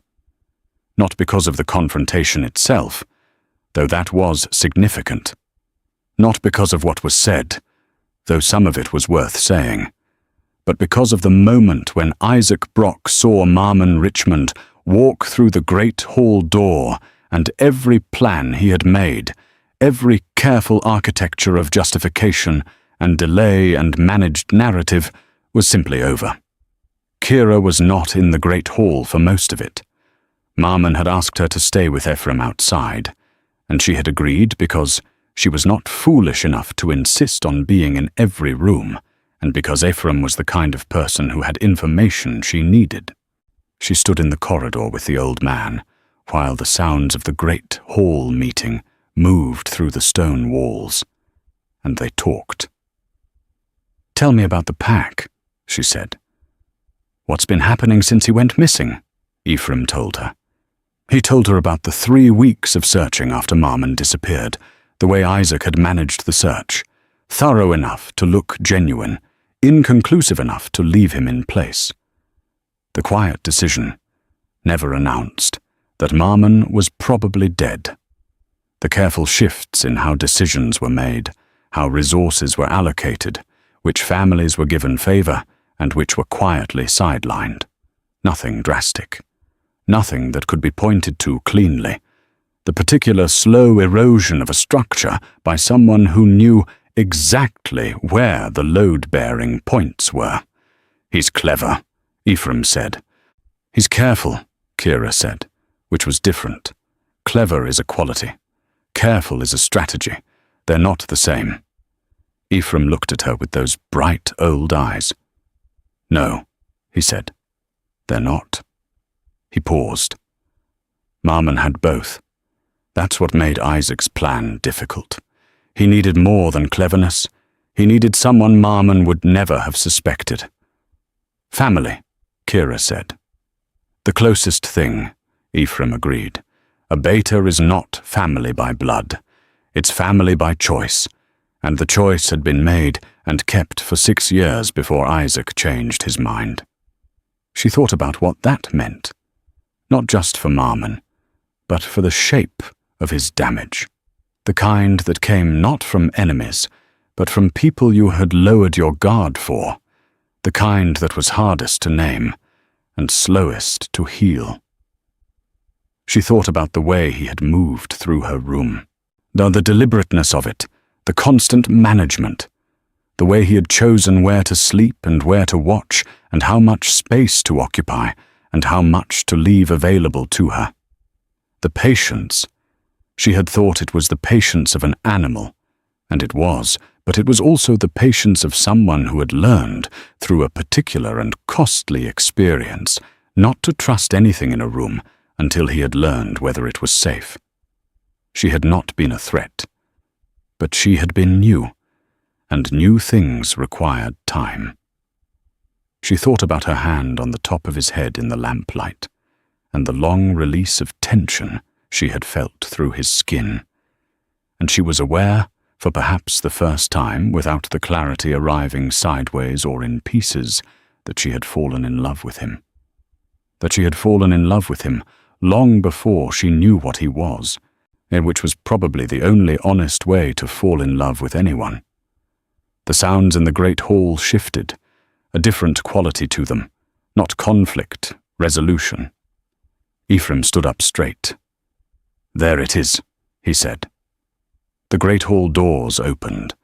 What Kira had been told later, by Luna, by Ephraim, by the pack members who had been present, and who told it with the particular care of people who want to make sure the story is right, was this. Isaac had stood his ground for perhaps 10 minutes. He had been very good, apparently, at standing his ground. He had the particular gift of the person who genuinely believes their own justifications, and that made him more convincing than someone who was only lying. But Marmon hadn't come home to be convinced of anything. He had come home to be clear. And there was a difference between a man who was arguing his position and a man who had already decided and was merely giving the room the courtesy of hearing it stated before he acted. Isaac Brock left Ashvale before midday. Not dead, she had asked later, and Marmon had said only, "I gave him the choice to go." Not because he deserved it, because I would rather have a clear horizon than spend what comes next managing the consequences of what I did to him. And Kira had understood this, because she had read enough of Leah's journals to know that the difference between a healer and a harmer was often exactly this: choosing the clean outcome over the satisfying one. The pack settled. Not immediately. Nothing settles immediately after months of managed uncertainty, but visibly, within hours. But the way a room settles when the source of a draft is finally identified and closed. People moved differently, spoke differently. The particular lightness of a community that has been holding its breath and has been told it can stop. Marmon worked through the afternoon. Meetings, decisions, the practical weight of returning to a role that had been running in your absence. Some things managed well, others needing immediate attention. Nothing impossible. He moved through it with that same contained deliberateness she had watched for 3 weeks, but different now. The deliberateness of someone operating in their own context, the difference between someone being careful in a borrowed space and someone being thorough in their own. She spent the afternoon with Luna, who was as good as her word about the herbs. But the Ashvale Healer's store was in a low stone building near the east wall, and it was not terrible. Not as bad as Kira had feared when Luna mentioned the previous healer's inadequacies, but badly organized, some things improperly dried, a few jars unlabeled. She found lavender next to root bark, next to something she identified, after significant examination, as badly dried feverfew, and spent an hour reorganizing with the methodical pleasure of a person whose idea of rest was making order out of disorder. Luna helped, asking questions that were genuinely curious rather than politely filling the silence. She was 20 or 21, sharp and practical, and she had clearly decided about Kira in the way young people sometimes decided things, completely and without much ambiguity. "How long will you stay?" Luna asked, or handing her a jar to relabel. "I don't know yet," Kira said honestly. "He'll want you to stay," Luna said.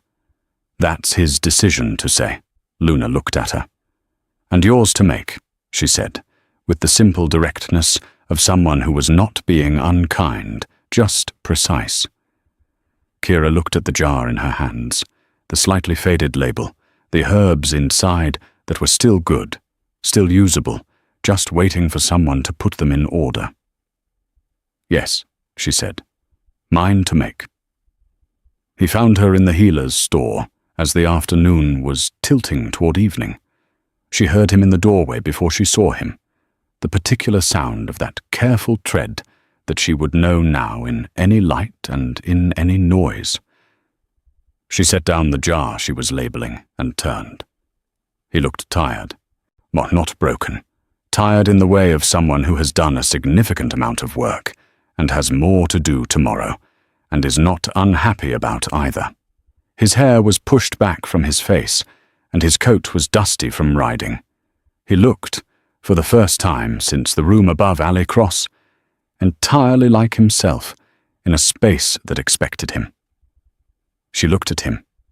He looked at her. The stone building was quiet around them. Luna having tactfully left 10 minutes ago, which Kira had noticed and was grateful for. The light was good, that long horizontal gold of late afternoon, coming through the single high window and laying itself across the jars and the dried bunches and the careful order she had been making out of someone else's disorder. How did it go? She said. It's done, he said. Isaac? Gone. He looked at her steadily. It's done. She nodded. She turned back to the table and picked up the jar she had been labeling and finished the label and set it in its new place on the shelf. He crossed the room and stopped a step behind her. She was aware of his presence with the particular clarity of someone who had been aware of this presence for 3 weeks and was not, in any way, bothered by it. I want to ask you something, he said. All right, she said. Stay. She turned around. He was close enough that she had to tilt her chin up slightly to look at his face, which she did not mind.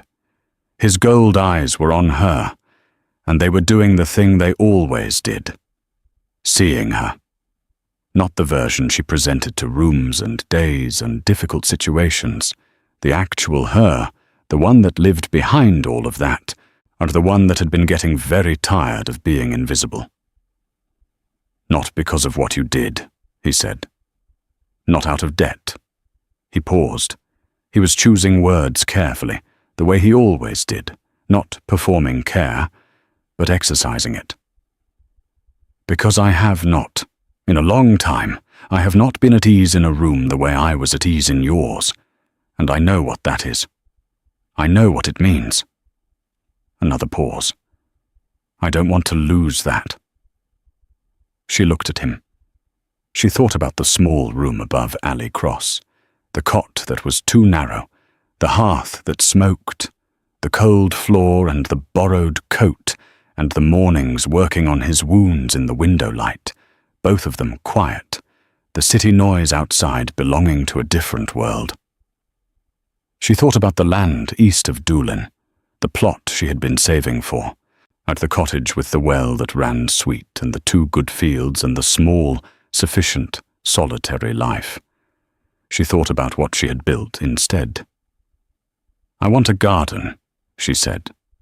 He blinked. It was the first time she had seen him genuinely surprised.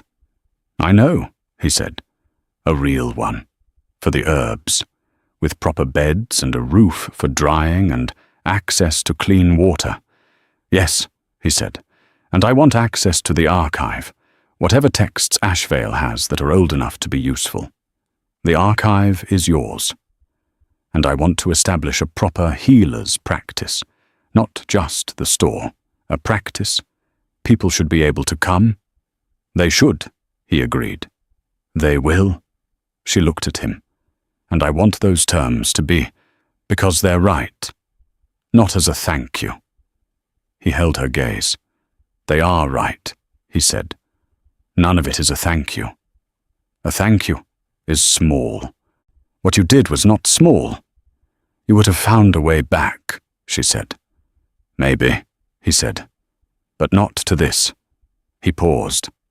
Not to here. She was aware, in the specific and clear way, she was aware of things when they were real, that she was standing in a stone building in Ashvale with a king who was looking at her the way nobody had looked at her before. Not as a resource, not as a capability, not as a useful set of skills in a damp coat. As someone he had missed before he knew her, and found her, and was not willing to lose. She stepped forward. She put her hand on the side of his face, the way she had touched him 100 times in the small room, checking wounds, checking temperature, the practical hands of a healer who had gradually, over 3 weeks, stopped being purely practical. She felt him go still under her hand in the way she remembered, the held tension, and then, deliberate and complete, the release. She said, "All right." He turned his face slightly into her hand. His eyes closed for a moment. "All right," he said. Outside, Ashvale was settling into its evening. The pines moved in the wind. The stone buildings held their warmth. Luna Voss was in the great hall, telling someone, with, Kira suspected, considerable dramatic embellishment, about the afternoon in the healer's store. Somewhere in the district of Doolin, the room above Alley Cross was empty. The landlord would find a new tenant. Someone would fix the door properly, or not. The rag rug that had been a going-away gift from the matron at the orphan house was rolled under the cot, which was more than she had time to take. Oh, she was glad she had taken the journals. 6 months later. The garden along Ashvale's east wall was Kira's first spring project, and her most satisfying one. She had laid it out in early March, proper beds, raised at the eastern end to catch the longer light, a drying roof she had designed herself, and Ephraim had declared unnecessarily complicated, and then built exactly to her specifications. The well inside the east wall ran clean and cold. By late spring, the feverfew was up, and the comfrey was establishing, and the lavender she had brought from Doolin's market in a small clay pot had taken to the Ashvale soil with what she could only describe as enthusiasm. She was in the garden on a Tuesday morning when Luna found her. "He's gone wolf again," Luna said. Not alarmed, conversational, of the way things that had become ordinary were discussed. "Since when?" Kira said, without looking up from the feverfew she was thinning. "Sometime in the night. Ephraim says the cold front that came through did it. Something about the shift in pressure." Kira sat back on her heels. She looked at the garden. "He's inside. Great hall last I saw." She cleaned her hands on her working cloth and went in. The binding was gone, fully gone, the silver lines on his skin so faded as to be invisible even on close inspection. She had confirmed this herself 6 weeks after their arrival in Ashvale, checking methodically, leaving nothing assumed. The marks were gone. The door between his two forms was open, but a door being open was not the same as it being easy to use. She had come to understand this slowly, or through observation and through what he told her in the evenings. In that same honest and careful way, he spoke about things that were real. The binding had been in place for months. The body learned its constraints. Unlearning them took time. Some nights, cold nights, high-pressure nights, the particular combination of factors that varied enough that they had never managed to predict it consistently. The wolf form was simply easier. And he let it be. She did not mind. The great hall was cool and grey in the morning light, the long hall with its high stone ceiling, and the fire not yet started. He was near the far wall, large and dark and lying on his side, with his head on his forepaws. And he looked up when she came in with those gold eyes that were the same in every form. She crossed the hall and sat down on the floor beside him. Or she put her back against the wall and her hand in his fur. "Luna says the cold front," she said. He made a low sound that was neither confirmation nor denial, which she had learned to read as, "Yes, probably, but I was also comfortable." "Moo," she said. She leaned her head back against the wall. Above her, the high windows let in the grey morning light. Outside, she could hear the sounds of Ashvale beginning its day. Footsteps on stone, a door opening somewhere, the distant sound of the kitchen fires being started. She thought about what Leah had written in the 4th journal. The key is not mechanical. It is relational. She ran her thumb slowly through the fur at the base of his neck, the same motion she had used in the small room above Alley Cross, in the dark, when they were just beginning to understand what they were to each other. He pressed very slightly into her hand. His eyes closed. She thought about what she had traded, the small plot of land east of Doolin, the 2 good fields, the cottage with the well that ran sweet, and the life that would have been entirely her own, and entirely sufficient, and entirely alone. She looked at the grey stone ceiling of Ashvale's great hall. She looked at her garden through the south window, a corner of it visible, the early green just getting started in the new beds. She thought about the word alone, the way she had used it for years, as though it described something uncomplicated, as though sufficient and alone were synonyms. Marmon's head shifted under her hand. He turned it slightly toward her, not fully awake, and his cold nose touched the inside of her wrist in that same deliberate way, that specific contact. Not a bump, not a gesture, a rest, the placing of weight. She looked at the top of his dark head. She had bought a chained wolf in the trading lane of Doolin for 300 silver pieces on a Tuesday afternoon when she was cold and tired and had been taking a detour. She had bought him to save him. She had not known, standing in the mud with her empty purse, that the thing that most needed saving was not him. She had not known what she was freeing. She thought now. The cage in the trading lane, and the cage she had been so carefully building for herself, coin by coin all those years, quiet and sufficient and alone and safe, were not so different in the end. Both of them had needed someone to walk up and say, "I can't walk past this." Both of them had needed someone to buy the keys. In the grey morning light of Ashvale, with her back against the old stone wall and her hand in the fur of the wolf, who was also a king, who was also the person who had decided, somewhere in the first 3 weeks of shared evenings and difficult mornings, that she was someone worth knowing. Kira Mills let out a long, slow breath. She was exactly where she meant to be. She always had been. She just hadn't known yet. "Come on," she said softly. "The kitchen fires are starting. It's warm in there." He opened his gold eyes. She stood up and stretched out her hand. He stood, slowly, shook himself, and pressed his shoulder against her leg, and they walked together out of the hall toward the warmth and the morning.